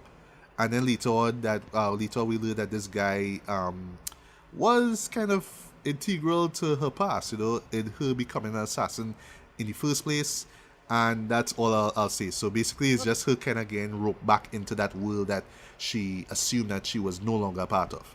Right. So let me just get the obvious out of the way. As far as action sequences go, yes, this is you will see some of the best action scenes in an action movie all year with this movie. It reminds me a lot of Hardcore Henry, which was my guilty pleasure movie of 2016. How, yes, there are some handheld shots, and just how they use the camera, where they frame the shots, and how they move the camera as well too, in terms of framing these action scenes. I thought were well done. You could tell that the director, the team put a lot of effort into making these action scenes feel visceral, really get that heart pumping, basically. There's one scene in particular that blew me away, though, and it's a chase scene with the protagonist on a motorbike and her chasing after these katana-wielding bad guys there. And the camera is like focused right in front of the motorcyclist, basically. Yeah, and it's on a, you know what I'm talking about? Yeah. I saw the trailer of this, yeah. Yeah, and it's in a tunnel. But just the way how they maintain that shot there, but still keep it really frenetic there. I love that. Yeah. That was great. The opening sequence was great. The closing sequence was great. It involves, and it's like it's like a seemingly long take that they do. So it starts off in a car, then it ends in a bus. It really does rival Atomic Blood's action sequence. That long take that they did.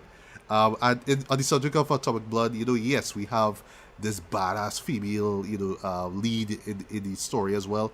I loved her performance in it as well. But I also love too that they brought a sense of depth and humanity to her. Not a lot, but they do. So she's not just some. You get it? Yeah. Well, how old is the actress? Because I know we're getting the rise of the middle-aged actress doing the badass movement. Selma Hayek do it. Charlize Theron do it. Proud Mary coming out just now with that girl.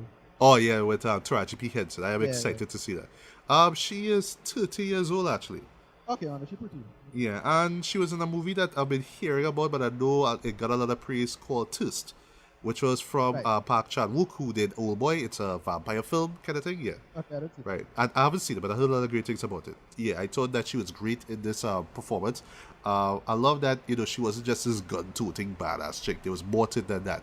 You saw that too, especially when she had a daughter, she's more concerned for her. She wants to be by her daughter's side, all that kind of stuff. She doesn't want to be roped into the violence, but also you could tell that through the flashbacks that she had a really, really messed up life prior to becoming this assassin, and just the rage and the sadness that, she had to keep bottled in, it really makes for a compelling character.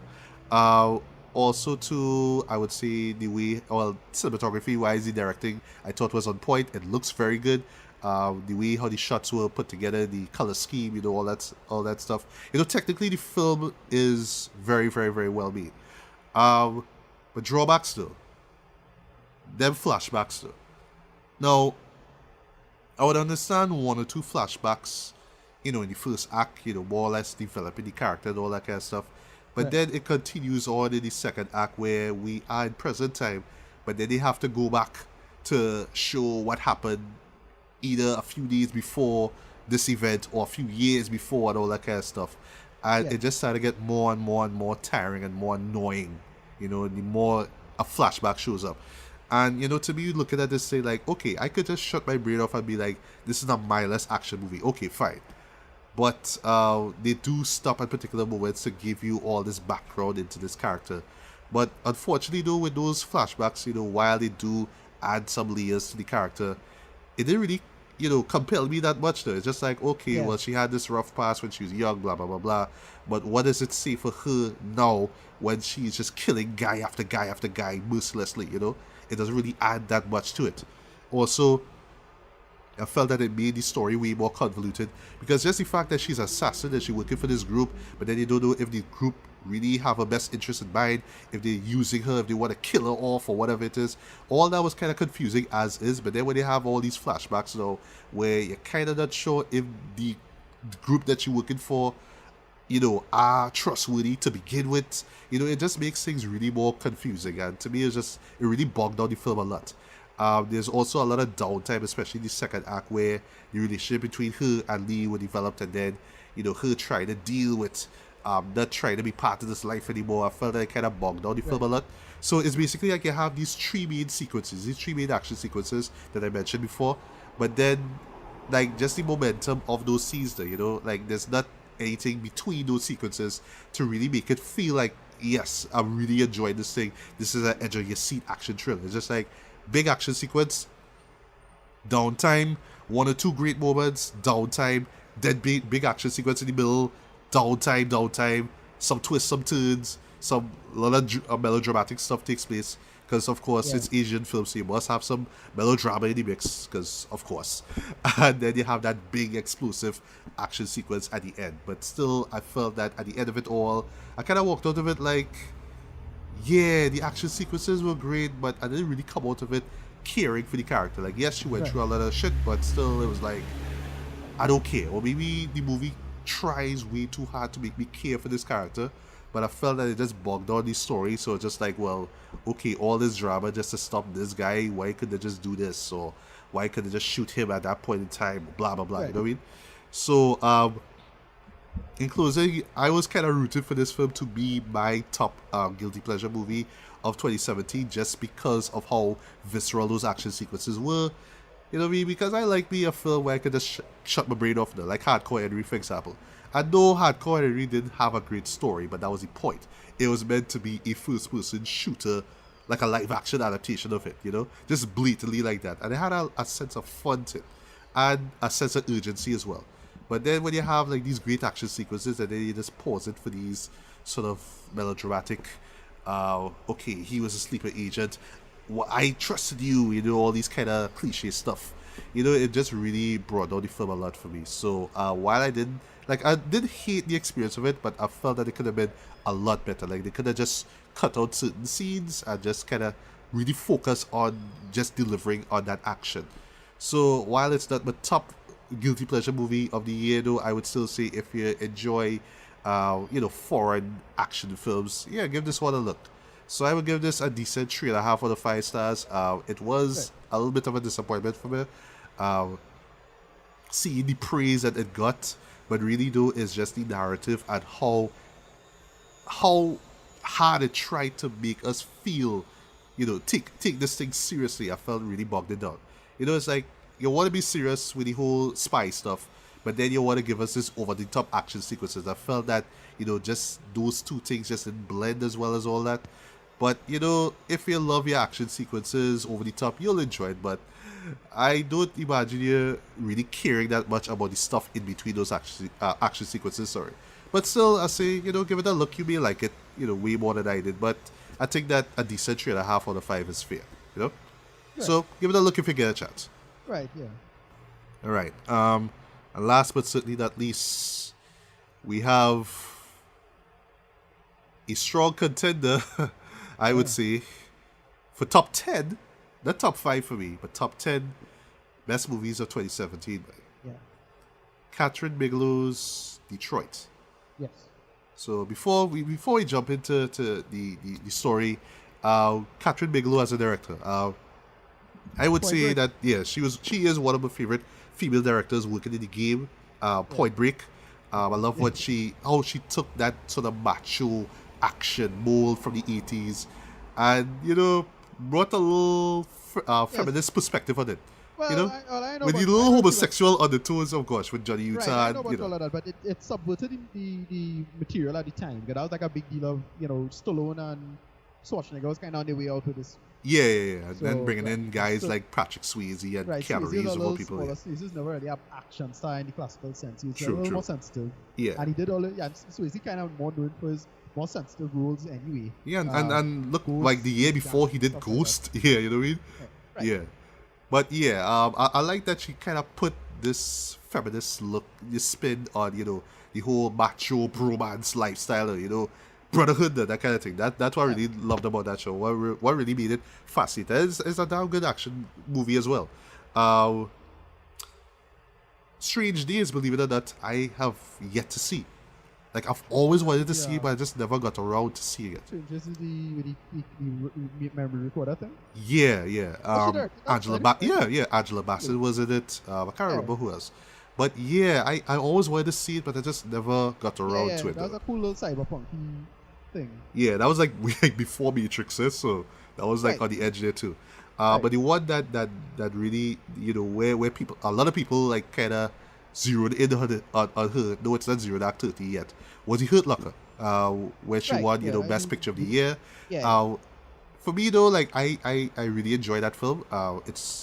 It was one of my favorites of that year, but it's not a film that I go back to. Like, I haven't seen it in a long while. Honestly, it is a little overrated in my opinion. It's not a show that has that longevity in my opinion, but for what it did at the time, and for just showing how she could really build on tension, because that was the thing that really stuck out to me the most about Hurt Locker, was just the tension that was building up in this movie.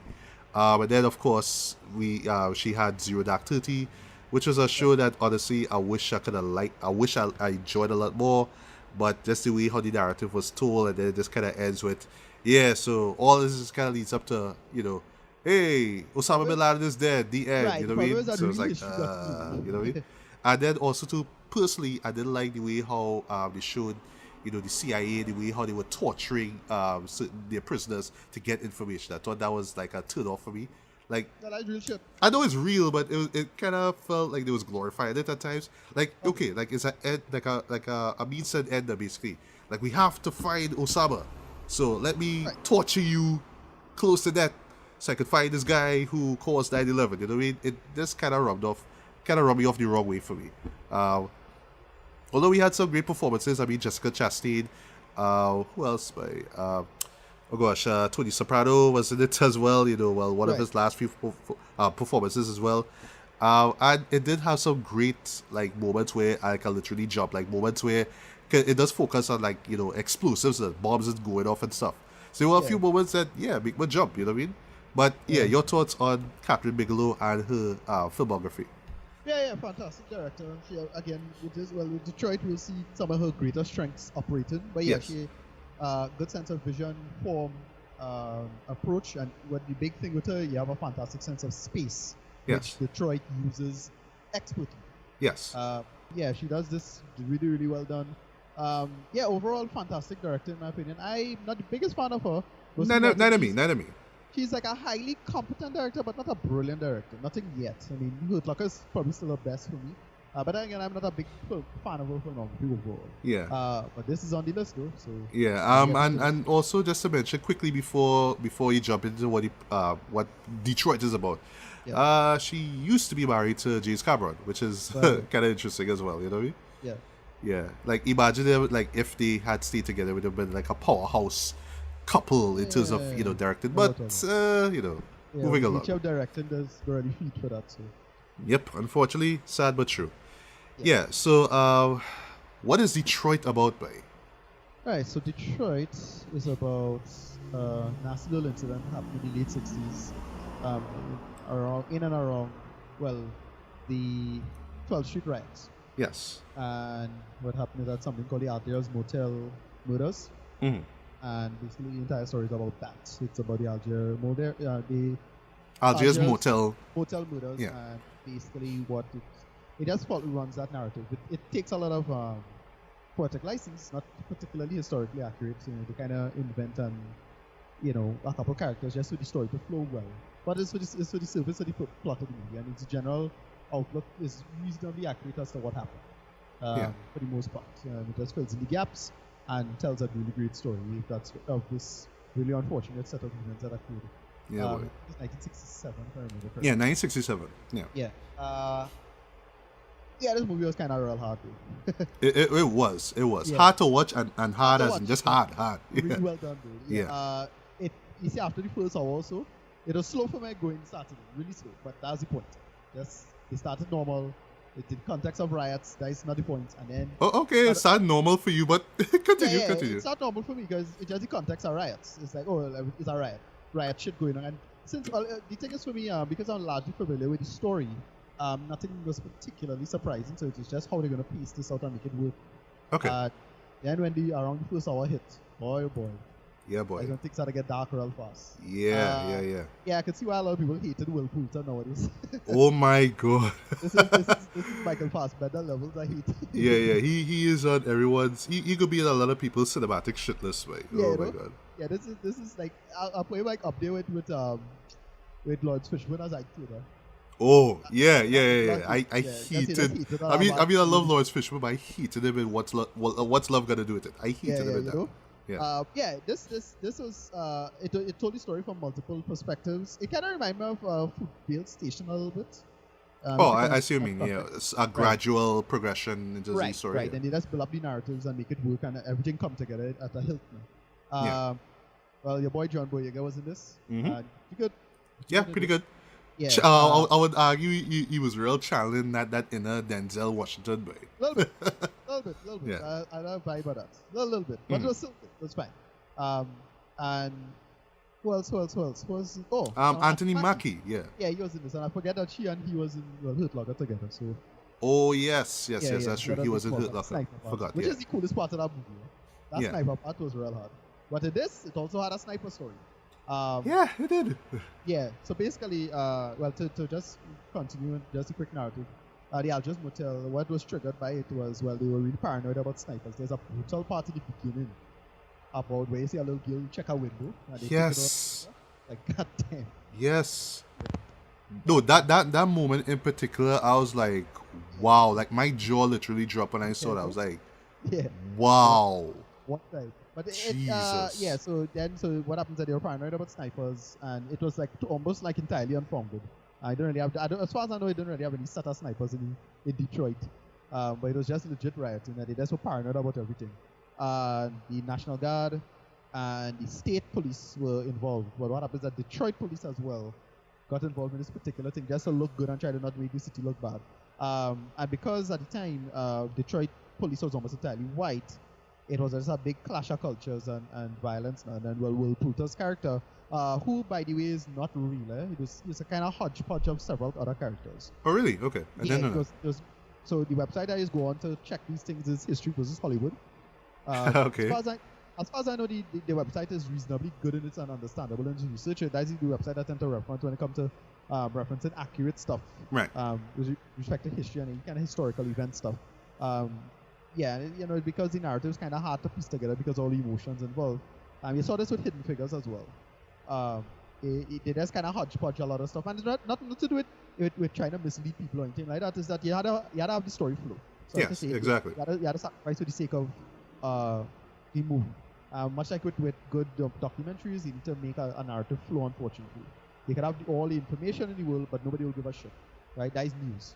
What you need to do is tell a story and a narrative. And this movie does that very, very well. I mentioned earlier how she has a fantastic sense of space. Yeah, with this, you really get shots, camera work, making it flow, and you really get a fast, visceral sense of everything going on, with riot to the borderline hostage torture situation that they had going on in the motels itself, and then the situation of basically terrorizing people to interrogate them to get a story out of them. Involving, I mentioned a sniper. No need to be said after that if you don't want the story spoiled for you. And a lot of it just flows very, very well visually. That is why this works, right? Visual, and again, it's borderline documentarian approach, visual approach. So they'll do some little small things like they'll say black looters, looting the city, and then they'll cut a white girl stealing some shit. I love the fact that you noticed that scene. That white girl with the TV, I was like, that is brilliant. That is brilliant. I love that. It's really, really well done. And it paces itself quite well in terms of storytelling. Usually getting to the race dynamic of it because you can't avoid that. Especially with respect to sex, because it's involving two white women in the story. They're part of the story, and I think one of the white women was the consultant of this film, if I remember correctly. Oh, really? Okay. Right, and I think she was an expert witness in one of the parts of the trial or something like that. The other girl, she just disappeared and never talked. They never spoke again from the incident. and they couldn't really find her or get her with respect to the film to get any like workable information from her. As far as I know, didn't do as much research. I just did a quick scan to see what was accurate of the story itself. And again, for the most part, they take good poetic license where they should take it. Right? I would have, roughly done the same when it comes to making a movie flow and make it work and exciting. I don't really have a problem inventing. You could say Will Poulter's character is kind of like that fellow from Big Bang Theory's character in Hidden Figures. Oh gosh. Jim Parsons. Yeah, Jim Parsons. Right, Jim Parsons' character in Hidden Figures, similar thing. Right, similar kind of hodgepodgey general character. Not one person in particular, but a kind of, a culmination of multiple characters who would have, so they had them, I forget what it's called it, when you put composite. Yeah. Right, essentially that's what it was. And then they got into the ending of it, which is the aspects of the law. It became a kind of courtroom drama, which I was kind of underwhelmed by. It was good, but they could have do more with that. And they felt a little rushed. And again, it felt more documentary more than anything at times. Right, they had a lot of like newsletters and news footage stuff and newspaper stuff references. So it more felt like a documentary at times, in my opinion. But again, dramatization aside, it's really, really good. Everybody is good in this.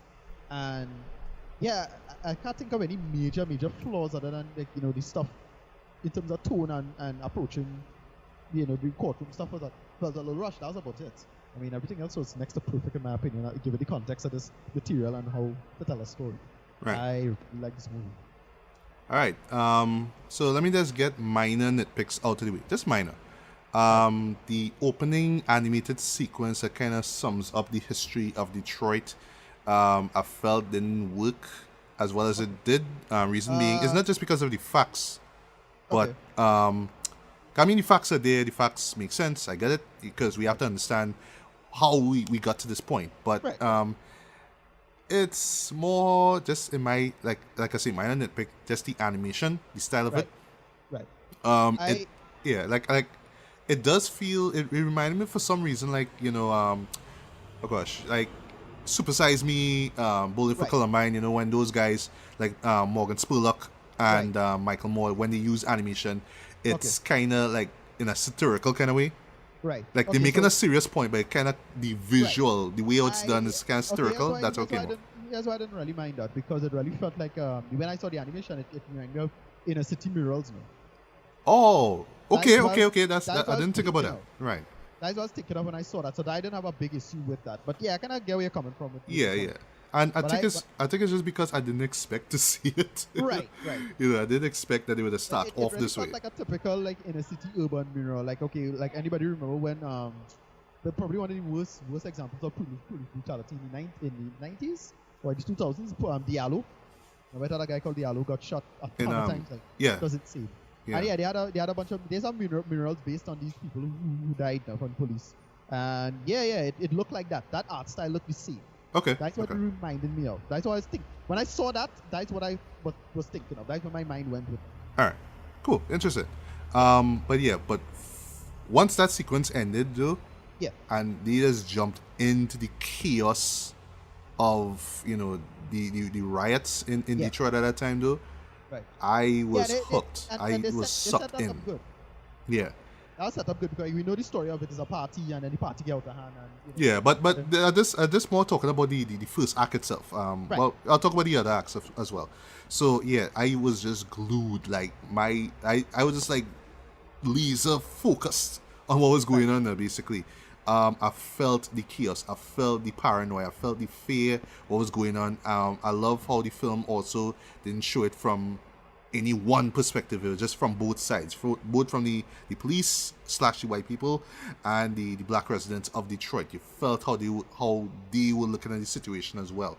I really did feel like anything could happen. Like that particular moment with the kid who opens the window, that was a truly shocking moment for me. And this really shows that shocked me as well. Yeah, this really truly shows how anybody could just lose their life now. And it's lucky that somebody could actually get away with scot-free now, basically. There was a particular moment though where a a character got shot. They kind of bring it up later on, but they never kind of resolve that situation. It just kind of happened, and it was like, okay, he could survive, but he didn't want anybody to call the police, so we don't know what happened to him. They just kind of leave it like that. But I let it slide because they had this kind of episodic kind of vibe now. So day 1, day 2, and just the way how it was structured, right down to the documentary style, I thought worked. So all these little random moments really worked for me, and it felt like, okay, we just seen this account of what happened at that time. So not knowing the full story, not knowing the real story about the movie itself, I was surprised to see the dramatics, right? That's the R&B group that they were centering on. That's an actual group there. If you're familiar with, well, of course, you're a hip-hop head, you know that, right? Doggy Dog Will, Snoop Dogg? Yeah. Right, so they were the guys who were singing in the background. That's them. Yes, the actual dramatics group who actually sung on that song. Yeah, they did. Like, I didn't expect to see those characters in it now. So I was like, okay. I'm familiar, well, not familiar with their music, but I've heard about them before. But I was surprised, like, okay, they are involved in this situation here. And then as soon as you were introduced, I started getting more and more intrigued now. I wanted to know what was going on with them. I love that particular sequence where they were gearing up to sing. And then the performance had to get shut down basically because it was rioting outside. I thought it was a great moment. And then from there we follow them as they go into the Algiers hotel, and then they meet these other characters that I won't spoil, and then things just get from bad to worse because somebody did the wrong thing basically, played a little joke, and that joke didn't turn out well. The police came in, and from there though, I would say some of the most harrowing stuff I've seen in a movie all year. Like, I've seen some horror films this year, but this one really, really got to me. And this is not even a horror film, it's a drama. I felt that was like some of the most intense filmmaking I've seen in a movie. Like, this equals any horror movie I've seen like in a long while, but it was so intense. It was so brutal. Like, I was just holding my breath, but I just could not. But most importantly, I could not believe what I was seeing on screen. I could not believe that these white policemen were moving the way that they were moving, so heartless and brutal to these people, and not just to the black occupants of the hotel at the time, or the ones who were involved in this situation, but to the two white girls who were there as well. Just their involvement in this whole thing, and just them being assaulted as well. I thought that was like real heartless. You know what I mean? I really felt bad for John Boyega's character. His character basically, he served in the Vietnam War, but now he's working as this job now as this security guard at nights. But then he's working at this I think it's a steel mill. I think it was. There are moments, and you see it on his face though, where he wants to step in and tell him, stop doing this. But in the policeman's heads is just like, well, that's the only way we can extract information. We have to show fear and all that kind of stuff. We have to intimidate them now, basically. But just the levels of how they do that, where it was just it was rough. I would actually confess it was hard for me to watch though. But the funny thing is that once again, just from that Act 1, I was just glued to everything I was seeing. I just didn't, I couldn't move now, and this is all in the second act though. As like some of the most intense stuff I've seen in a movie all year. But it's when the third act came around though, because like once again I wasn't familiar with the story, so I wasn't sure exactly where it was going to lead up to, and then we got this courtroom trial thing now. So it's like the first act was like war, basically like a documentary war film. The third act, which I didn't expect it to be, but it kind of makes sense with what went down in the second act, because at this time, and I imagine a lot of viewers would feel this way, I was angry, dude. I was like, nah, they can't just get off. These policemen can't get off just like that for what they did. They have to suffer. They have to pay for what they did. And just when you thought this show couldn't give you enough gut punches, the third act comes around, right? And while I felt that was like the weakest section of the story, because you're right, they do rush it. I'm not expecting a Few Good Men level courtroom drama, right. You can't handle it, you kind of thing. I know they had to kind of shorten things down because of the time, but yeah, boy, the outcome of that trial was like just that last gut punch you'll get in that show, boy. It stings though. It stings hard, boy. Cause yeah, it does not end well, you know. It does not end well at all. That's all I'll say. I don't want to spoil anything for people who haven't, who are not familiar with the case, or who haven't watched the film as yet. But it does not end well, though. You know, it feels like the bad guys won, and Right. you know, it feels like the victims just deserve more. And this is one thing I really love about the film, though, because yes, this movie came out on the anniversary of the actual event that took place Yeah. back in 1967. So I'm glad now. So you know, in retrospect, I'm glad that a film like this is out. For people like me who were completely unaware of these things, to know about these things, to be aware, to feel angry, and not just feel angry and be like, I hate white people or I hate white cops, but just discuss, you know, amongst people about it.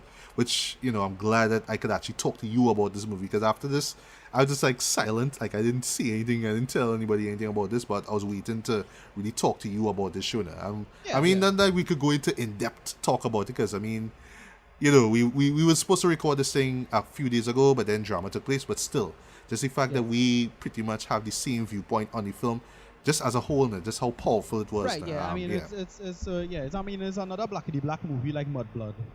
Sorry. Mudbound, sorry, yeah. Yeah. But it did its own thing, and Yeah. again, the big strength of the film is really just the actual filmmaking itself. I mean, the Yes, story yes, yes, itself- yes. The story itself, is a sad story and unfortunate. I mean, I could think of a dozen. I could probably think of a dozen other cop abuse scenarios that much worse than this one. Yeah. But this one is specific because of the level of intentionality, I should say, for it. You know, it's really shot the guy, he put a knife next to him. Yeah. You know, the other guy shot the guy, he didn't think, there's a lack of communication. And that is a big thing about a part of police brutality, is that most, if not all of it, is bounded on incompetence. As I say, the only conspiracy is to protect incompetence, in the sense that, you just have a massive amount of disrespect, but because of that, you have a massive amount of disrespect for a certain group of people, and you're more or less treated like an underclass. Yes. That feeds into the lack of conscientiousness for their well-being. Yeah, exactly. That's basically what this is. It's just this guy, okay, I'm gonna scare the shit out of these people, but I'm not gonna kill them. And Yeah. then because I just don't care about these people, I'm not gonna communicate properly as to why it is we should scare them, even if we're not supposed to be doing that. And then there's a big part of the film involving a big miscommunication. Yeah, but yeah, the and how that turns out, boy, wow. And right, exactly. He handles it in the worst fucking way. Yeah. So it's all of that feeds into it now. That's what I like about it. It gets into the moral aspects of shifting blame and not caring enough to move around, and just the sheer incompetence of that. Yeah, exactly. yeah. And also you see it in terms of John Boyega's character, because yes, Right. you stand up there, but you know, and I'm not saying this because it's John Boyega. You assume because he is in this position, he should step up and do something. Right, and they do a good job of explaining a lot of that as well. Yeah, and also showing how it wasn't that easy for him to do it. You know what I mean? Exactly. Yeah. Yeah. Well, I'll just say just before we get to ratings, I thought that the performances were excellent across the board. Yeah. I like that there was not like a big leading star in this film. You know, like you would argue and say John Boyega is the star, but he doesn't even show up till like about 20 or 15, 20 minutes into the film itself.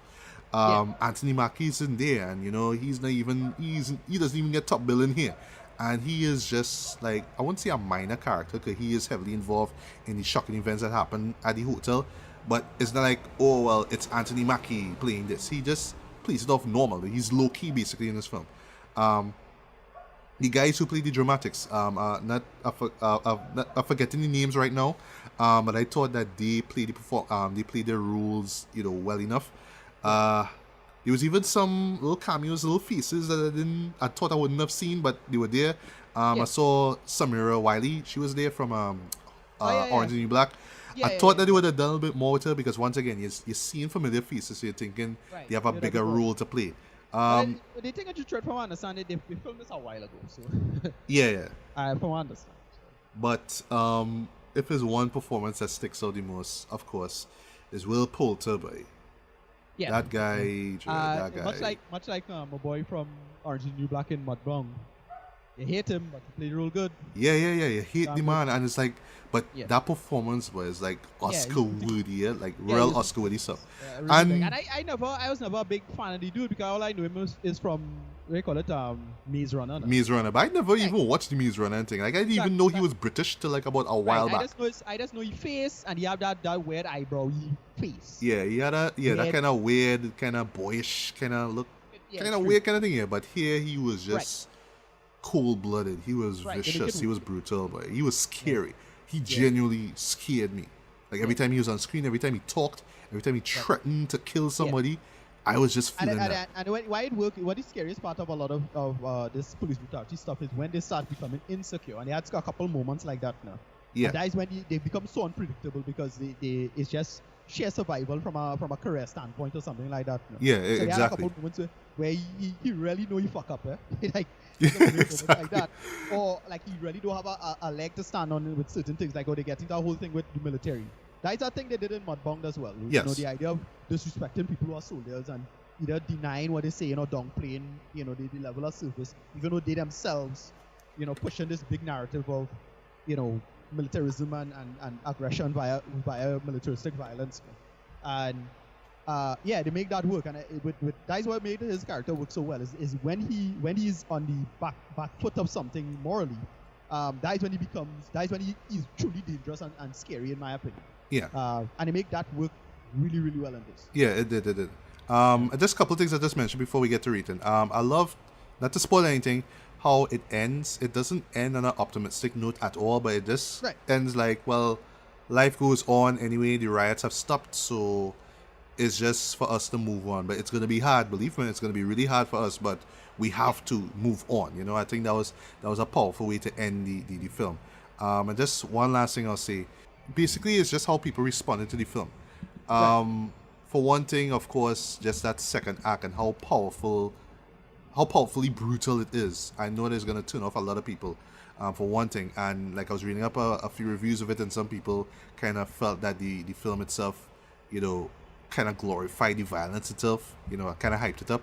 Like heightened it way too much now, basically, where it kind of comes off as, oh, it's just a show about white cops beating up on black people, you know what I mean? And I don't think that's what, Kathryn Bigelow and them were aiming for. Yeah, but it's an easy argument. It's an easy one. But the one argument, though, I could kind of understand, and I'll understand if people see it, is that the movie itself is not so much about Detroit, is it? And no, I didn't see the promotion for it, unfortunately. I just saw glimpses of the title, but I think it's something dealing with like the truth will be revealed or something along that line. Right. So it's like the truth about the event, but it's not really. It's just like, this is what happened, but this is not about the truth really. That's the thing with it, is morality within chaos. Yeah, exactly. Right. Yeah. And so it's not about the Detroit riots at all, but it's just about this thing that was a crime. Yeah. That escalated in all the worst ways now. And they made that work, and it's unclear what's going on. Yeah, so of course people got asking, people go be like, so why call it Detroit for? Why couldn't just call it the Algiers Hotel? Or I don't know, call it the Battle of Algiers again. I don't know. Yeah, I don't know if your God's fire is saying misleading. The story still works for the most part. I find so, and I wasn't like I didn't follow on the promotion for this film anyway, so it didn't take me up. But I imagine people who saw the trailer and were blown away by it would watch it and be like, well, yeah, but this is not what the trailer promised me, you know. Well, I know about all that. I mean, to me, they're saying it's Detroit. It's all about Detroit as a whole system, and not just the riot. Yeah. It's about the court systems, the police systems, and you can get to that systematic aspect and the history of Detroit. The way I could say is that it's a microcosm of Detroit. Yeah. Yeah, and for the most part, a lot of this just flows and works. So I'm just gonna give them a rating. Yeah, please do. Yeah. IMAX, straight IMAX. Well done. Yeah, I get this one of the stronger films of the year for me. Definitely gonna make a top 10. Not sure about top 5, but top 10. A lot of it works, a lot of it flows. It's genuinely gripping. It's a movie I don't see myself watching more than once, frankly. Because of how goddamn brutal everything is. But it works. And again, the use of space and just general good storytelling and filmmaking makes this a strong outing on Kathryn Bigelow's part. So this movie is really goddamn amazing and pretty good. All right, well, I totally agree with you. For me, this gets a strong 4 to 5 stars. This is not for the faint-hearted, but if you are looking for, just a knockout film, no, just something that will grip you emotionally from start to end, then yeah, I strongly recommend this one. This is definitely going to be in our top 10 list for sure. Right. Not top 5 for sure, because I mean there were better films that we enjoy that we will watch over again. But in terms of just that one experience though, where believe me, you're not gonna forget this. Yeah, this ranks amongst one of the best that I've ever seen. So yeah, definitely watch Detroit. Definitely watch it. Cool. All right, so Ricardo, where can we find you online, man? And Passat RMEDDY, that is at RMEDDY on Twitter. And then you can just type in Ricardo Medina on Facebook, you can find me there. All right, you can also find me on Twitter. Just look for Legally Black MGB, MGB and capital letters. You can also find me on Facebook. Just look for my name, Merci Bailey, along with a Legally Black official fan base, where you find the link to this podcast here, as well as the others that we've done before. And also, like I said at the very beginning of this podcast here, check the link check in the description below, and you'll see my reaction/review that I did for the trailer for Avengers Infinity War that I did on the day itself it came out. So please check that out, show some love, and stuff to look forward to with the next couple of episodes leading up to the grand finale. Well, leading up into Star Wars The Last Jedi, which of course we will review when it comes out. We have to catch up on some movies that we missed out over the years. Right. A majority of them will be good, and a few of them will be kind of shitty, like the Bye Bye Man. For me, it's just a lot of A24 films that I started to pick off. So A Ghost Story. Yes, A Ghost Story. That's on my list to watch. That's in my to watch list, I should say. Right. And Good Time is one I need to see. Good Time. The one you saw with the they said that was kind of misleading. Not the Big Sick. No, not Big Sick. The A24. The A24 is a Big Sick movie. It's not. It's not. It's It Comes at Night. It Comes at Night. Yeah. I'd actually like to hear your thoughts on It Comes at Night. Right, I haven't seen that yet. I had to pick that up. So I just had to sit down and let's find some time. Right, and with regards to TV shows, there's the Orville that I'll make the effort to check out, season 1, and season 3 of Mr. Robot, which should be wrapping up within the next couple of weeks. Yeah, I'll wait till that to finish and then I'll binge that. Yeah, well, same here too. All right. And yeah, that's pretty much about it. So once again, guys, good morning, good afternoon, good evening, good night, whenever you listen to this. This was Merci Bailey and Ricardo Medina. And we are signing off from another episode of Bears, Beats and Bailey. So until the next one, take care. Peace.